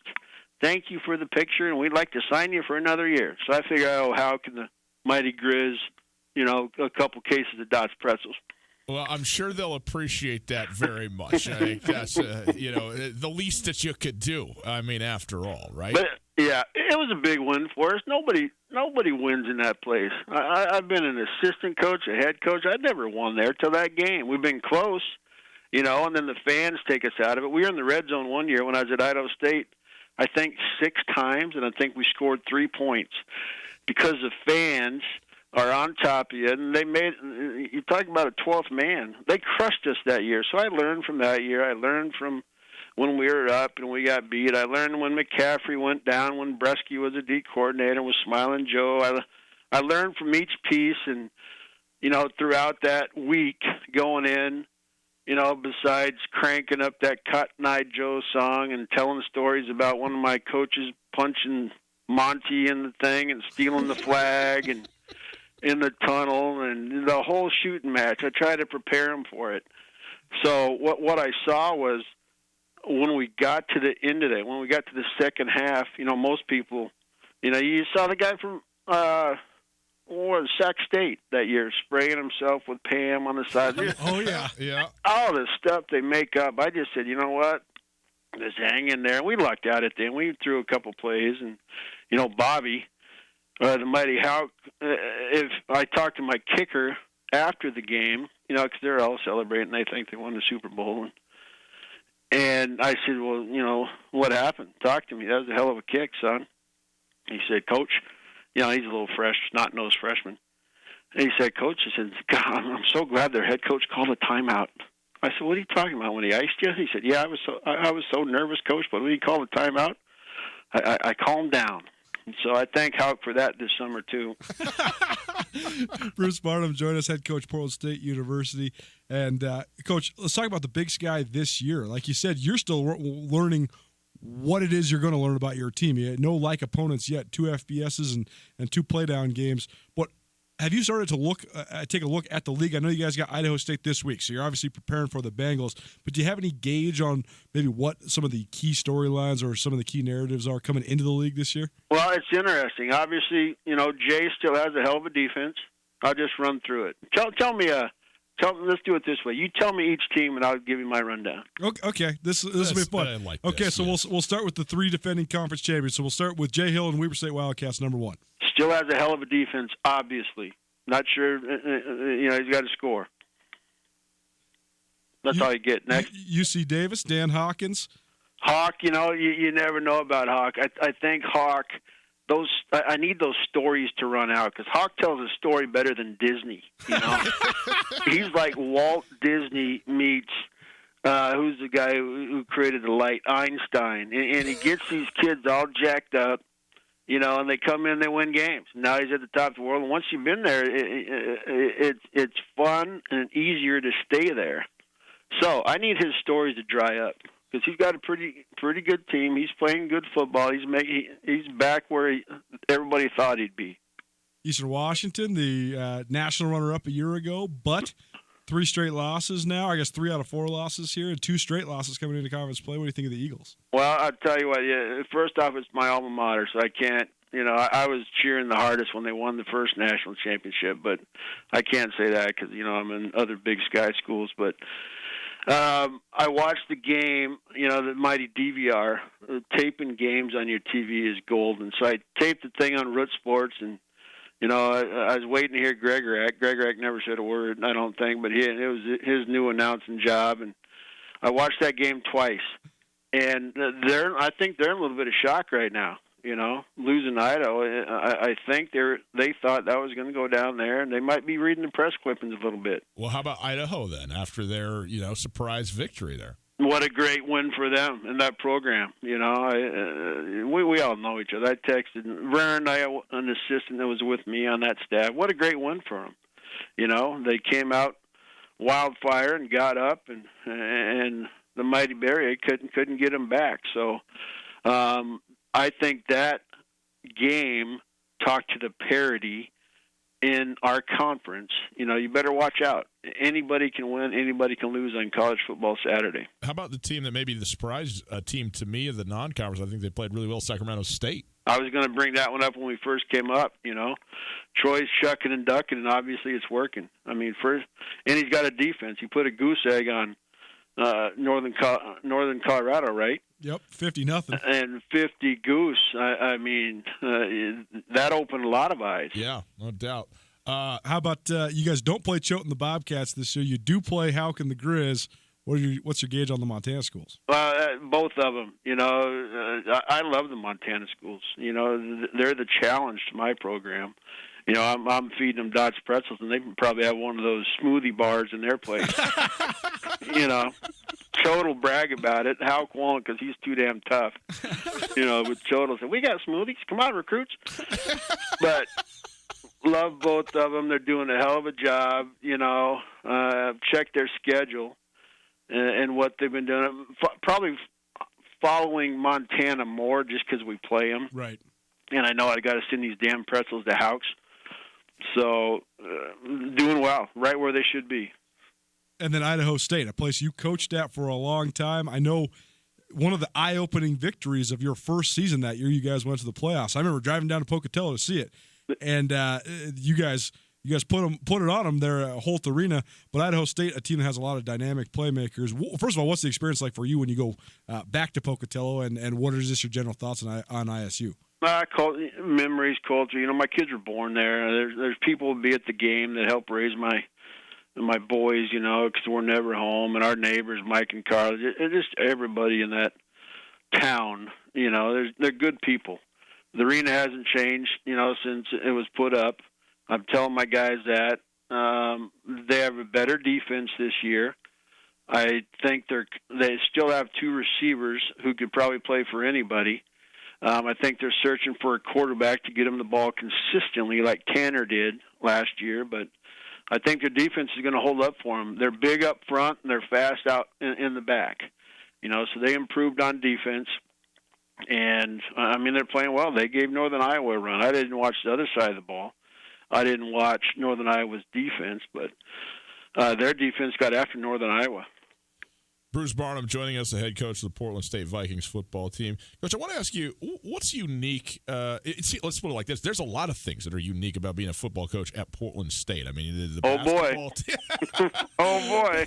I mean, first of all, you're one of two Big Sky schools that's in a major metropolis city, at least by Montana standards, certainly Portland, and then obviously Sacramento as well. So that on one hand seems like it could be an advantage, but then you're in kind of an urban campus. There's not always a lot of space. So what to you is sort of stands out about being the head coach there specifically? That question is ongoing, Ryan. Seriously. It's something every day. I come into work and we don't bitch, we fix, you know. We had an outstanding recruiting class starting on the, glass half full side maybe, but we made it, or half empty. We made it half full because we don't have a stadium. I mean, I'm traveling right now. I'm a nomad. Right. I think our kids like playing on the road better than they do at home. I'm trying to change that, but, we had a recruiting class and I never showed them the stadium. We sold the city. We sold our people. I showed in my weight room 2,700 times in 48 hours. I fed them, and it only came up once. Seth Vernon, watch my punter. My punter's got a leg like Eddie Johnson did back in the day when the Vikings picked him up and he kicked in the CFL forever. I mean, he's just got a booming leg, and he's a junior college guy. He came in. He played receiver. In junior college, he punted one game, but we saw him and we're like, you know what? He's the real deal. His parents, he'd committed, and we have a John Gotti meeting right at the end of recruiting of the weekend. So we're meeting and we sit down, and I got Sammy the Bull next to me, and the door's shut, and they look at me and they said, Coach, we love it. We love everything. We love your staff. Just Seth is coming here. I said, but can I ask you one question? I said, of course, Mr. Vernon. What's on your mind? He says, where do you play? I said, on that. On that topic. Here, have a voodoo donut. I love it, Coach. It's great having you, but we got a couple more questions for you, then we'll get you out of here. Of course. Who's the most dangerous player in the Big Sky Conference? Who keeps you up at night? Oh, gosh. That's a week-to-week thing, dangerous player. Montana's got people that can tackle you. They got a quarterback who can tear you up. Weaver's got the defense and a returner. We don't play him, but that you read about. Choate's got that quarterback, Hercules, I think his name is. Eastern Washington's got Barry. He plays faster. Even watching that game, I watched it twice. That kid, he runs. He looks like everybody else is standing in mud, so he's dangerous. And you add some receivers to him. They're all dangerous. Everybody's got something. I've got, some guys. I got a couple cats. We all do. No doubt. I want to ask you specifically about Troy Anderson at Montana State. you don't have to give us the details because I know the coaches, a lot of that stuff's behind closed doors. But when you guys get on the conference call and Choate's got this kid who's a running back and a linebacker who he played at quarterback all year, the kid's not the best quarterback in the league, but he's definitely one of the best offensive players in the league. What were you thinking about when you're talking about, I mean, this kid was voted unanimous first team all conference. Just what do you think as a coach of his ability to just play literally all over the field? Well, let's first remember that the mighty Choate, respect him, like my mother, he could sell you oceanfront in Arizona. So he gets on the horn, and, that kid whooped everybody's ass, and we're all sitting there listening, and, you got better quarterbacks, period. But, Jeff starts up with, he had a good argument on why we should create another category and give this kid some love, and everybody agreed on it, I mean, what are those awards for? They're to award the kids who made an impact in the conference. He was definitely one. So we made up, I don't even know what he got. He got Player of the Millennial or something. And, and Jeff's like, "Is everybody in? Let's vote. I'm in." I forward it. You got to love the guy, but I don't think Hauk does. I want to go to, I got one more for you.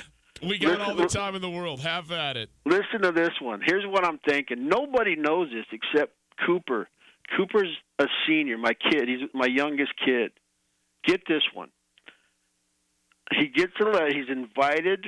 I got to call Hauk on this, but I'm telling you're hearing it first.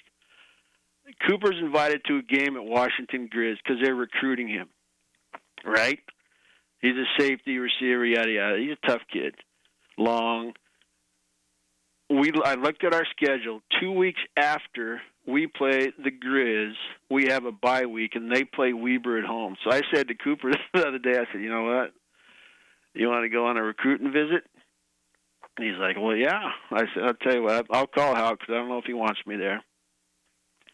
But Coach Barnum and Coop might be, there's a chance, on a recruiting visit to the mighty Montana Grizz on Weber weekend. How about that? I mean, that'd be a one in a million. Wouldn't that be? I'm sure I'm going to have to bring extra pretzels, but I don't think Hal will give a damn. Well, Coach, we certainly appreciate you being here as always. An absolute blast to talk to you. And, hey, at least you don't have to worry about Cooper Kupp. You got to have some solace, right? Because he's doing the same thing in the NFL that he did in the Big Sky. He's not causing just you problems. He's causing everybody problems, right? That guy made play. I'll never forget the 3rd and 20s he got them out of. Right. And we're smart. We put 4 guys on him, and he still comes down with the ball. I'm like, why don't they throw to one of the open guys? He would jump up and catch that ball, land on his back, and juggle it with his feet. And I'm like, who in the hell? Yeah. But, yeah, I'm happy for that young man. I had a chance to, spend some time with him down there in 15 when he got an award, and I got that award. And he's a hell of a guy. Well, Coach, we appreciate the time. We are so happy to lead our Big Sky Conference Coaches Carousel with you, as always. And so we appreciate you spending so much time with us, and best of luck down there in Pokey this weekend, all right? All right, guys, you keep up the good work. Seriously, I'm going to have to tape you guys. Well, they podcast it now, Bruce. You don't even have to use a tape and the wires and the plug-in thing. Ryan, I don't know what the hell a podcast is. That makes 2 of us. I'm watching film, Ryan. I'm watching film. Well, we'll see if we can get you some film of the show. Okay? Good. All right. Yeah, I want to see Coulter's. He's still got the beard and all that. Yeah, he lost it for a minute. He had a little shaving accident, but he grew that back right quick. He's probably trimming it himself, and he sneezed or something. Something like that. Cut a tunnel in it.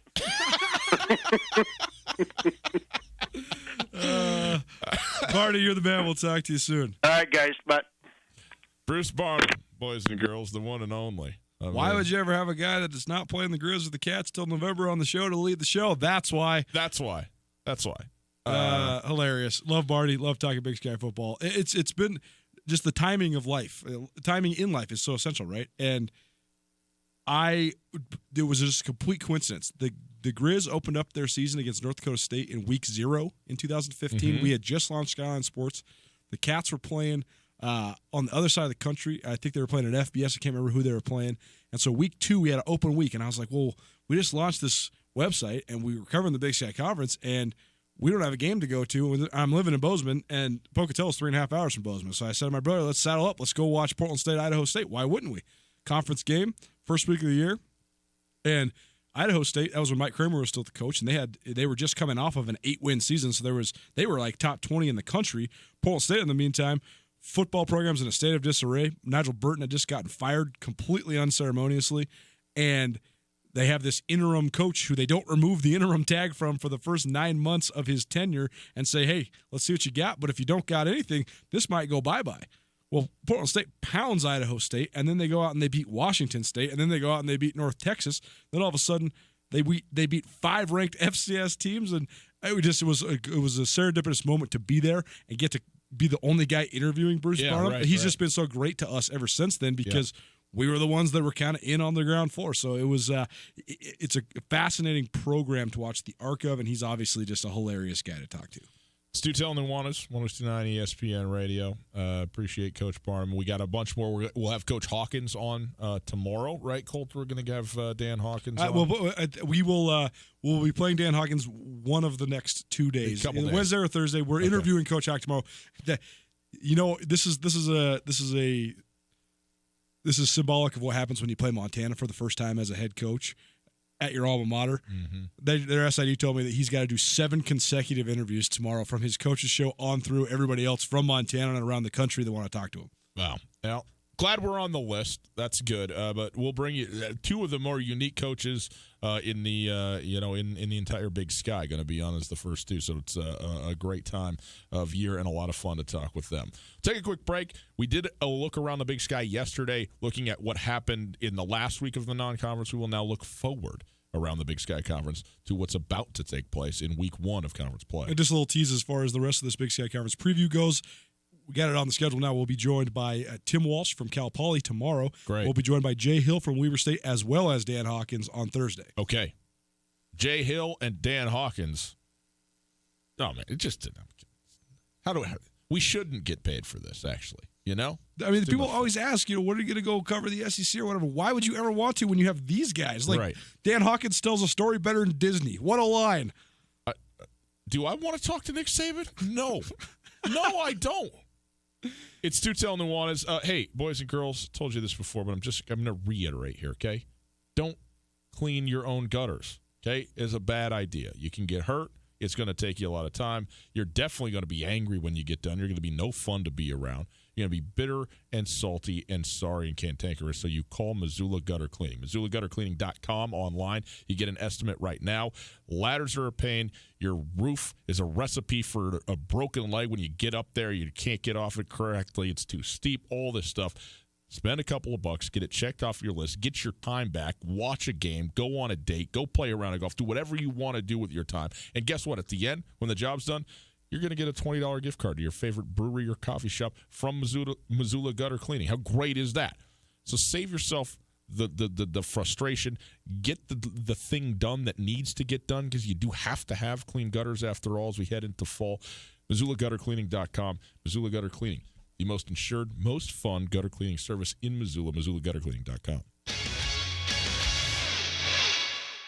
Northern Rockies Financials Brian Salonen, Nick Tabor, and Jesse Ramos are happy to announce their alignment with Westpac Wealth Partners. With Westpac, you can expect the same great customer service, trusted expertise, and sound planning strategies, enhanced by this partnership with one of the fastest-growing financial organizations in the United States. From helping you plan your wealth to providing you with peace of mind that your wealth is secure, our experienced advisors want to learn more about you today. To schedule an appointment, call 406-728-6699 today. Westpac Wealth, striving to make your world more tax efficient. Hey everybody, Ryan Tutel, and I'm here with Josh of the Advocates Injury Law Firm. Josh, there's a lot of lawyers in this area. What makes you different? At the Advocates, we primarily focus on injury cases. That gives us the experience and the knowledge to correctly evaluate your case and work with insurance companies and other attorneys so you get exactly what you deserve to make you whole again. We take really good care of our clients, and we're going to fight for every single dollar you deserve. Call 640-4444 or online at montanaadvocates.com. There are a lot of lawyers. You deserve an advocate. Hi there, it's Les Schwab Tires. You know, we've been helping keep folks safe on the road around here since 1952.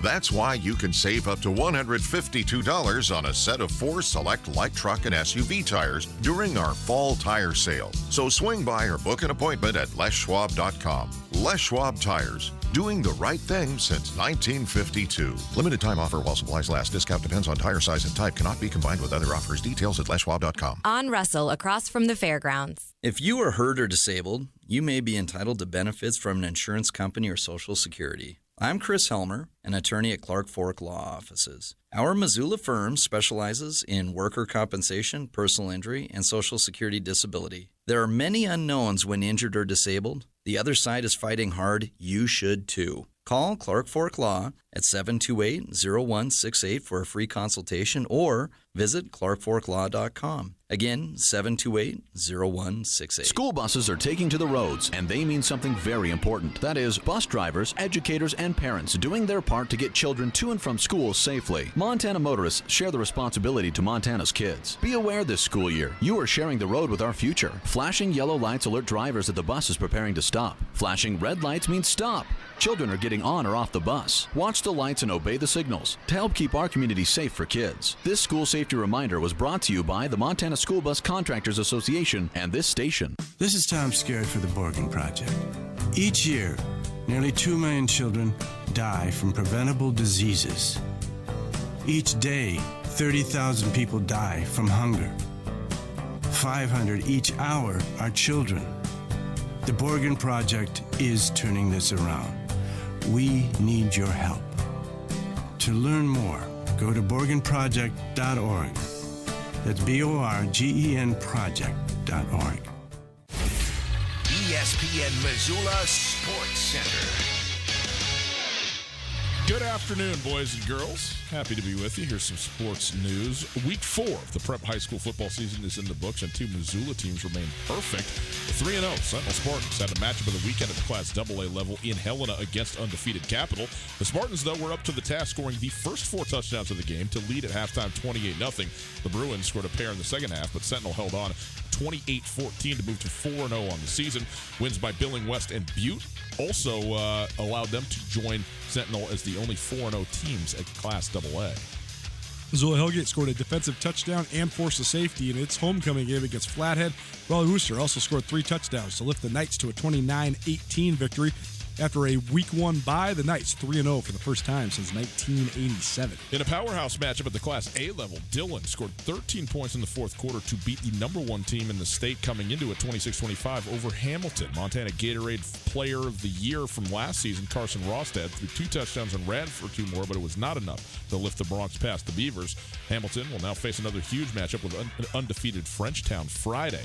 Frenchtown was a 49-13 winner over Stevensville. And at the Class B level, Loyola lost to Manhattan 26-14. The Rams are now 2-2. Their losses to the second-ranked team in the state, Manhattan, and the number 1 ranked team in the state, Fairfield.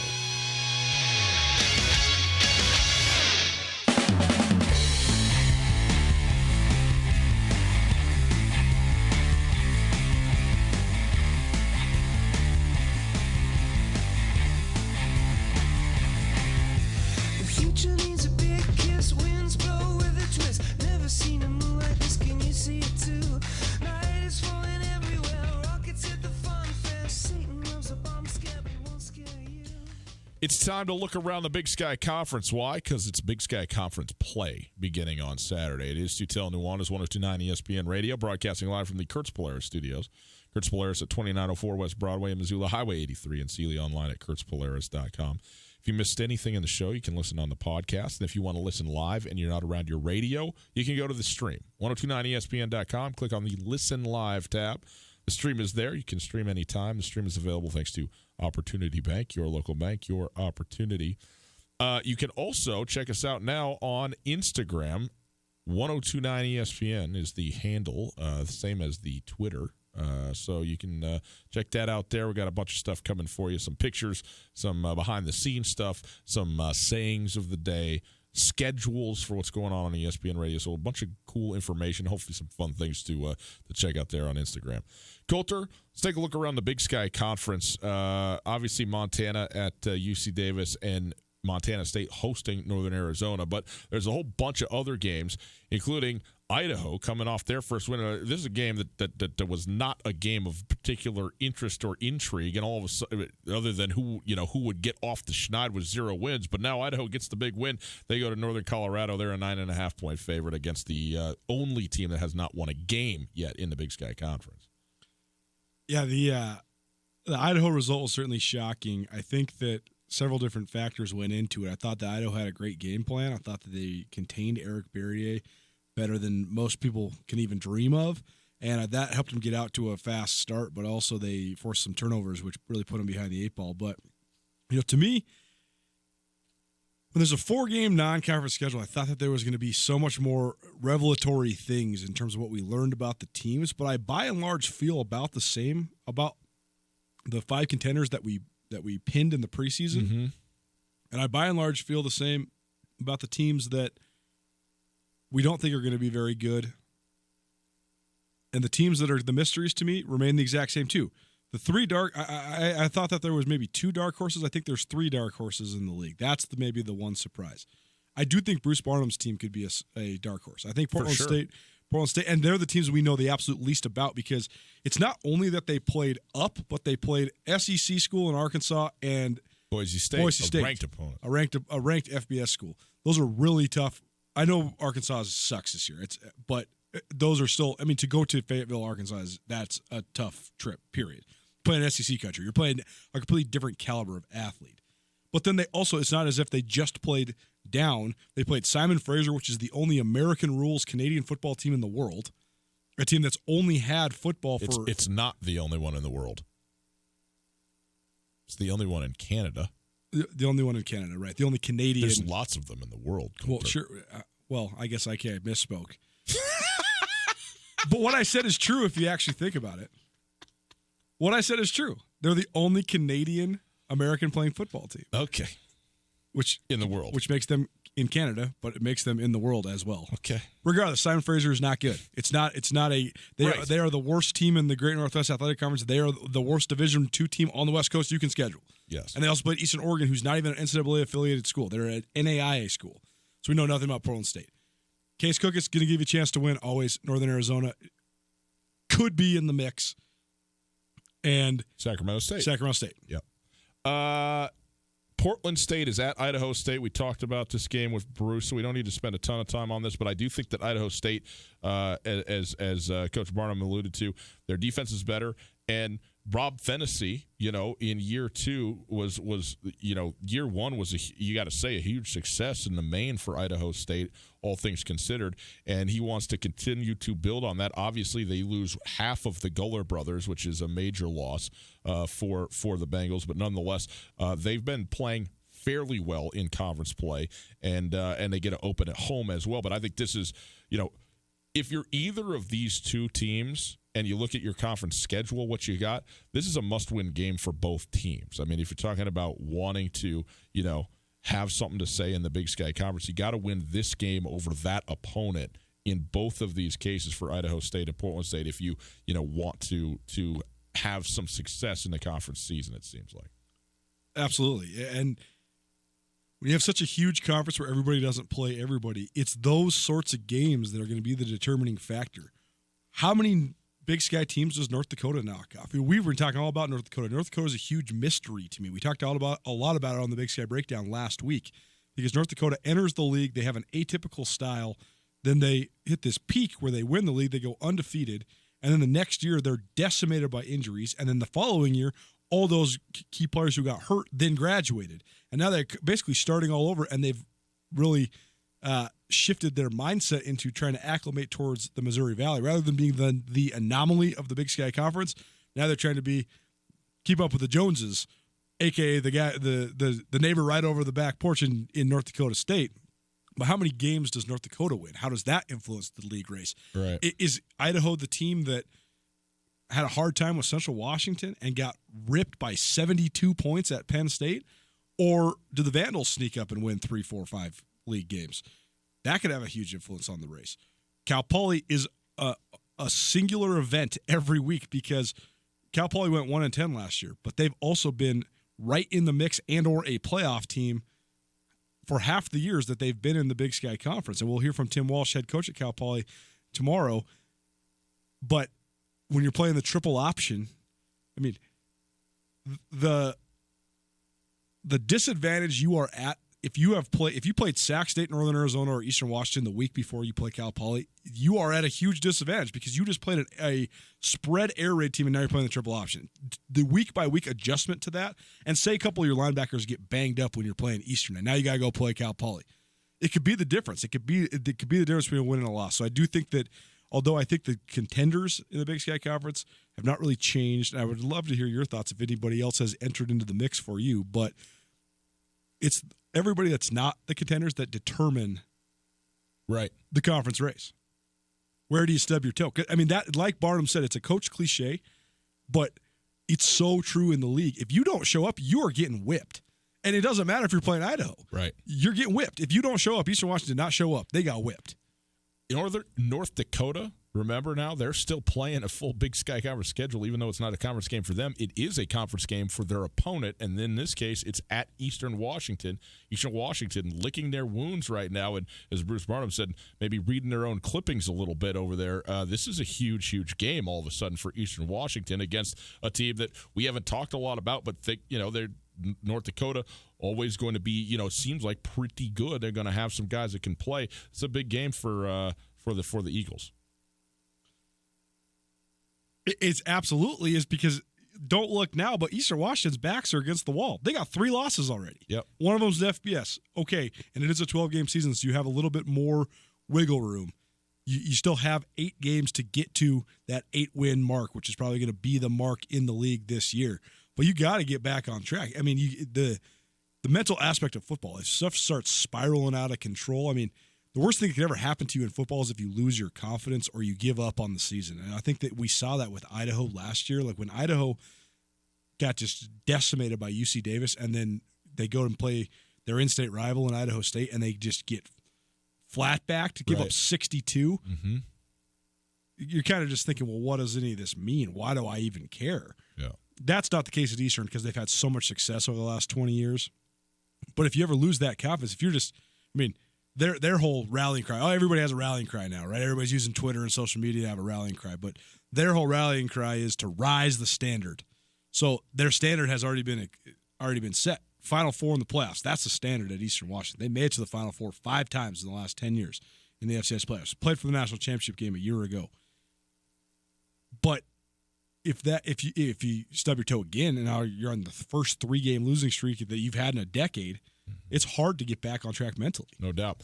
And I think outside of Montana State, maybe the game of the weekend of the Big Sky is not even a Big Sky game. The one team that is not opening Big Sky Conference play this weekend in the conference is Weber State, who is playing against Northern Iowa. It's a game in Utah, in Ogden. So Weber State hosting Northern Iowa. This will be, are you ready for this? Northern Iowa's 3rd game against the Big Sky team this season. So yet another Big Sky, Missouri Valley challenge game, and this will be the last one of the year. So from the Big Sky Conference perspective, just conference-wide, this is a big game for Weber to win, to kind of get that last W on there when you talk about comparing the conferences and all that. But 2 good teams in Northern Iowa already with 2 wins against the Big Sky. Of course, it was Southern Utah and Northern Colorado, right? Southern Utah and Idaho State. Oh, Idaho State, excuse 13-6 me. last week. Idaho State. That's right. Idaho State's defense looked a lot better than maybe I actually expected. Looked really good. But nonetheless. But Northern Iowa's a talented team. I mean, we know the sort of the unexpected rise of Iowa State a year ago. Yeah. Iowa State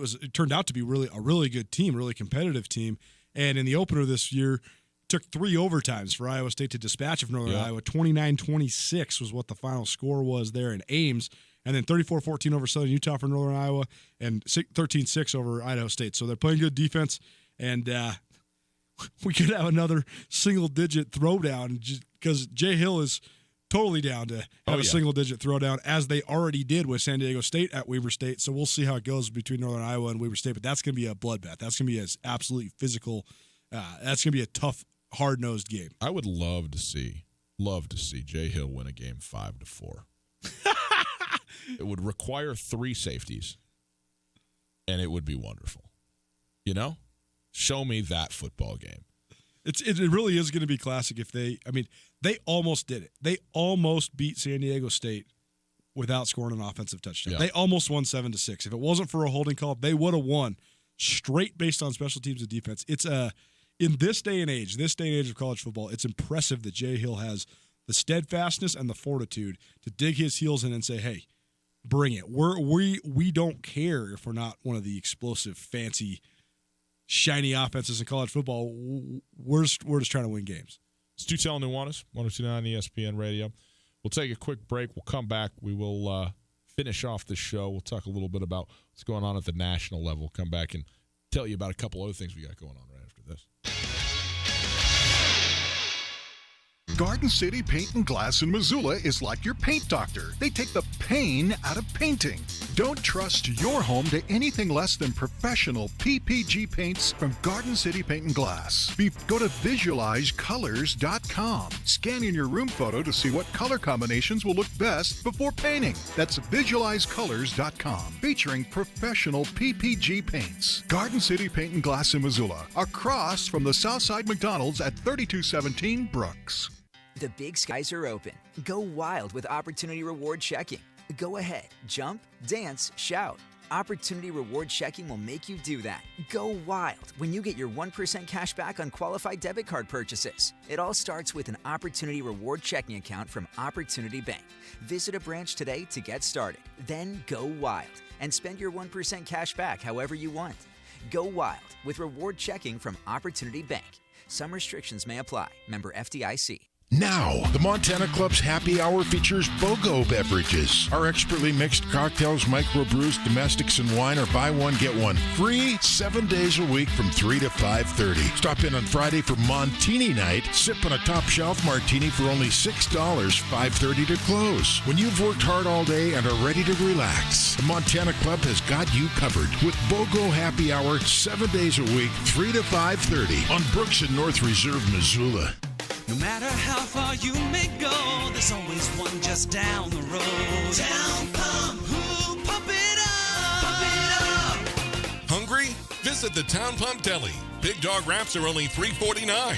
While you're there, you can pick up a 24-pack of Pabst or Rainier for only $17.99. Town Pump, they've got just what you need.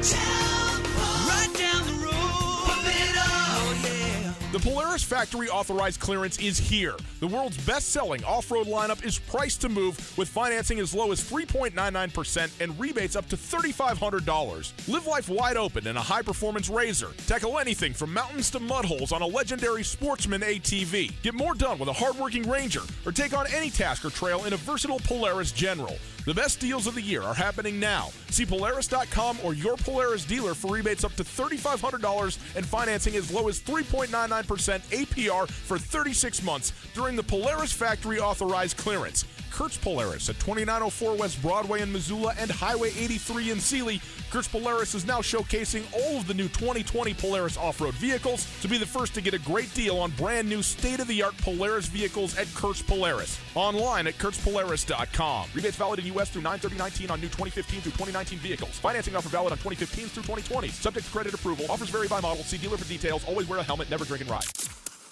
If it matters to Missoula, it matters to us. Ryan Tutel and Colter Nuanez on 102.9 ESPN Radio.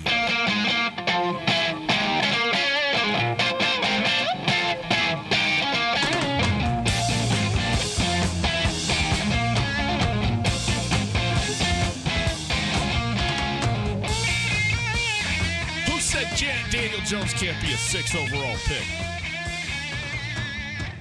You know, it's so funny just what 1 week does. It's Tutel and Nuanez, 102.9 ESPN Radio. We're broadcasting live from the Kurtz Polaris studios. Kurtz Polaris at 2904 West Broadway in Missoula, Highway 83 in Sealy, online at kurtzpolaris.com. You can find us on the Tutel and Nuanez podcast as well. We are on your favorite podcasting platforms. Go check that out. The podcast available thanks to the Wingate by Wyndham Hotel. Want to remind everybody, really excited about this. We are starting tomorrow the FCS Speculators podcast. We're going to go around the Big Sky Conference and around even more broadly than that, the top 25, but at the FCS level, and take a little look at the lines, the over-unders, some of the Nevada-style numbers that accompany football, and just go through that and talk about the games in terms of expectations, upsets, all that kind of stuff. It's going to be a really fun podcast. We're going to record this tomorrow. It'll either be out tomorrow or Thursday, but looking forward to bringing you that series, so you can look for that as well on the pods. Coulter, here's what happened. Daniel Jones started. The Giants won their first game. They beat a bad Tampa team, but they did win the game. Daniel Jones looked very good. He threw for 2 touchdowns. He ran for 2 more touchdowns. As your brother sent over, he was the fastest quarterback in the NFL who was not either Lamar Jackson or Kyler Murray, excuse me. So nobody saw that coming right out of Daniel Jones, just some tall, lanky dude from Duke. But here's also what happened is, Le Batard spent a good long time today making all of the talking heads who chastised the Giants for making this pick and how dumb this pick was, eat their words. Max Kellerman would apologize to Dave Gettleman on First Take today and this and the other. Look, my Daniel Jones perspective has not changed considerably. I thought that this kid had, a lot of talent, but that I didn't know very much about him. But I would think that if you're going to take him number 6 overall, that you like him very much. But also, the issue that I heard just about everybody say and scream about at the draft was not the fact that the Giants took Daniel Jones. It's that they took him at 6. Right. When he may very well have been there. Now, if you were worried that he wasn't going to be there and this is the guy that you want to have, then you do it. I understand that. It doesn't still mean that it was a great and wonderful pick, and let's let him have, one more day in the NFL before we start writing him into the Hall of Fame, for crying out loud.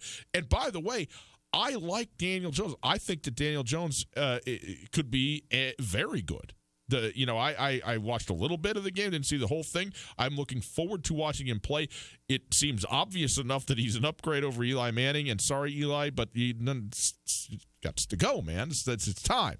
But nonetheless, to think that all of a sudden now Dave Gettleman is some genius, is also a little bit too much of the pendulum swing for me. Especially if you could add somebody else at 6 and then gotten Daniel Jones on day 2. I probably sound like a broken record on this, but to me, one of the common factors in breakout performances is the element of surprise. And that's why I always say, I actually honestly expect you to be better, as ironic as this sounds, the first 6 or 8 games of your career, especially if you're a trigger man. Really good. If you're a quarterback or a skill guy, when people don't know how to prepare for you yet, you actually have a chance to be better. Then when people understand your tendencies and they start taking it away, what's Daniel Jones look like this next week? What does he look like in a month when there's a month of film on him? What does he look like when he's not playing the Bucs? There's still a lot to be proven, but it was a spectacular breakout performance and certainly vindicating for everybody involved. Eli Manning is a kind of a goofy guy. I think that influences people's opinion of him. But make no mistake, first of all, Eli Manning is the most durable quarterback in the history of the NFL. He started something Who's not Brett Favre. Who's not Brett Favre, yes. Those two guys. They are the gold standard. They're the gold standard. Yep. And Eli Manning's also a really classy guy. I thought listening to him talk after the game, the way just the body language and the way he was truly seemed happy for Daniel Jones afterwards, it's not easy to do. And I think Eli Manning deserves a lot of credit for that. But I also think the Giants are probably freaking out after they won that game when Saquon Barkley is hopping on one foot with his crutches trying to get off the field. They're probably like, dude, we'll find you a golf cart. Right. Just lay down, stop moving. Right. But it was an impressive performance and definitely a proving you wrong for all the people that hated on Daniel Jones. Well, it was. We'll see. By the way, it doesn't get any harder for the Giants this week as they play Washington. So I guess a nice 2-game stretch to open up with. Bucks, Skins. Sometimes it's just important to remember the details, because if you just get some confidence on your belt because you play those 2 teams in a row, it could be the foundation you need for your entire career. This is way easier than the ACC. Right?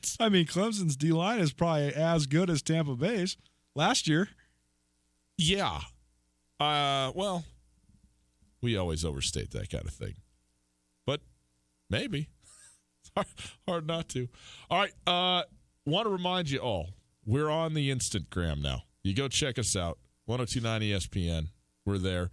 Twitter, the same, at 1029 ESPN.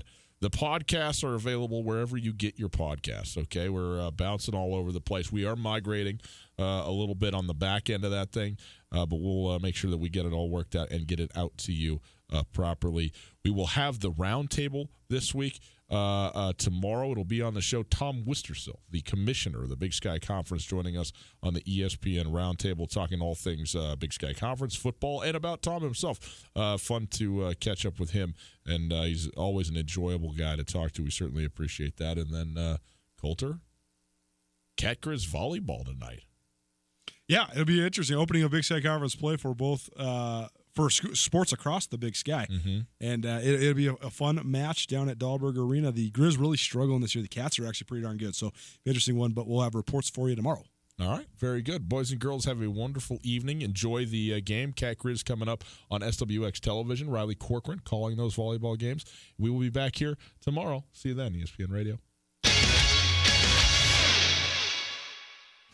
Alpine Touch has been part of the fabric of Montana for more than 60 years. Decades ago, Russell Street started selling his Touch of Magic in whitefish. Years later, Alpine Touch's all-purpose seasoning remains a favorite. It's tailgating season, and there's no better way to spice up your grill before a Grizz game than with Alpine Touch. Go to alpinetouch.com now and use the checkout code ESPN10 for a 10% discount on your order. Alpine Touch is here to keep your mouth watering all football season. Alpine Touch, Montana's special spice.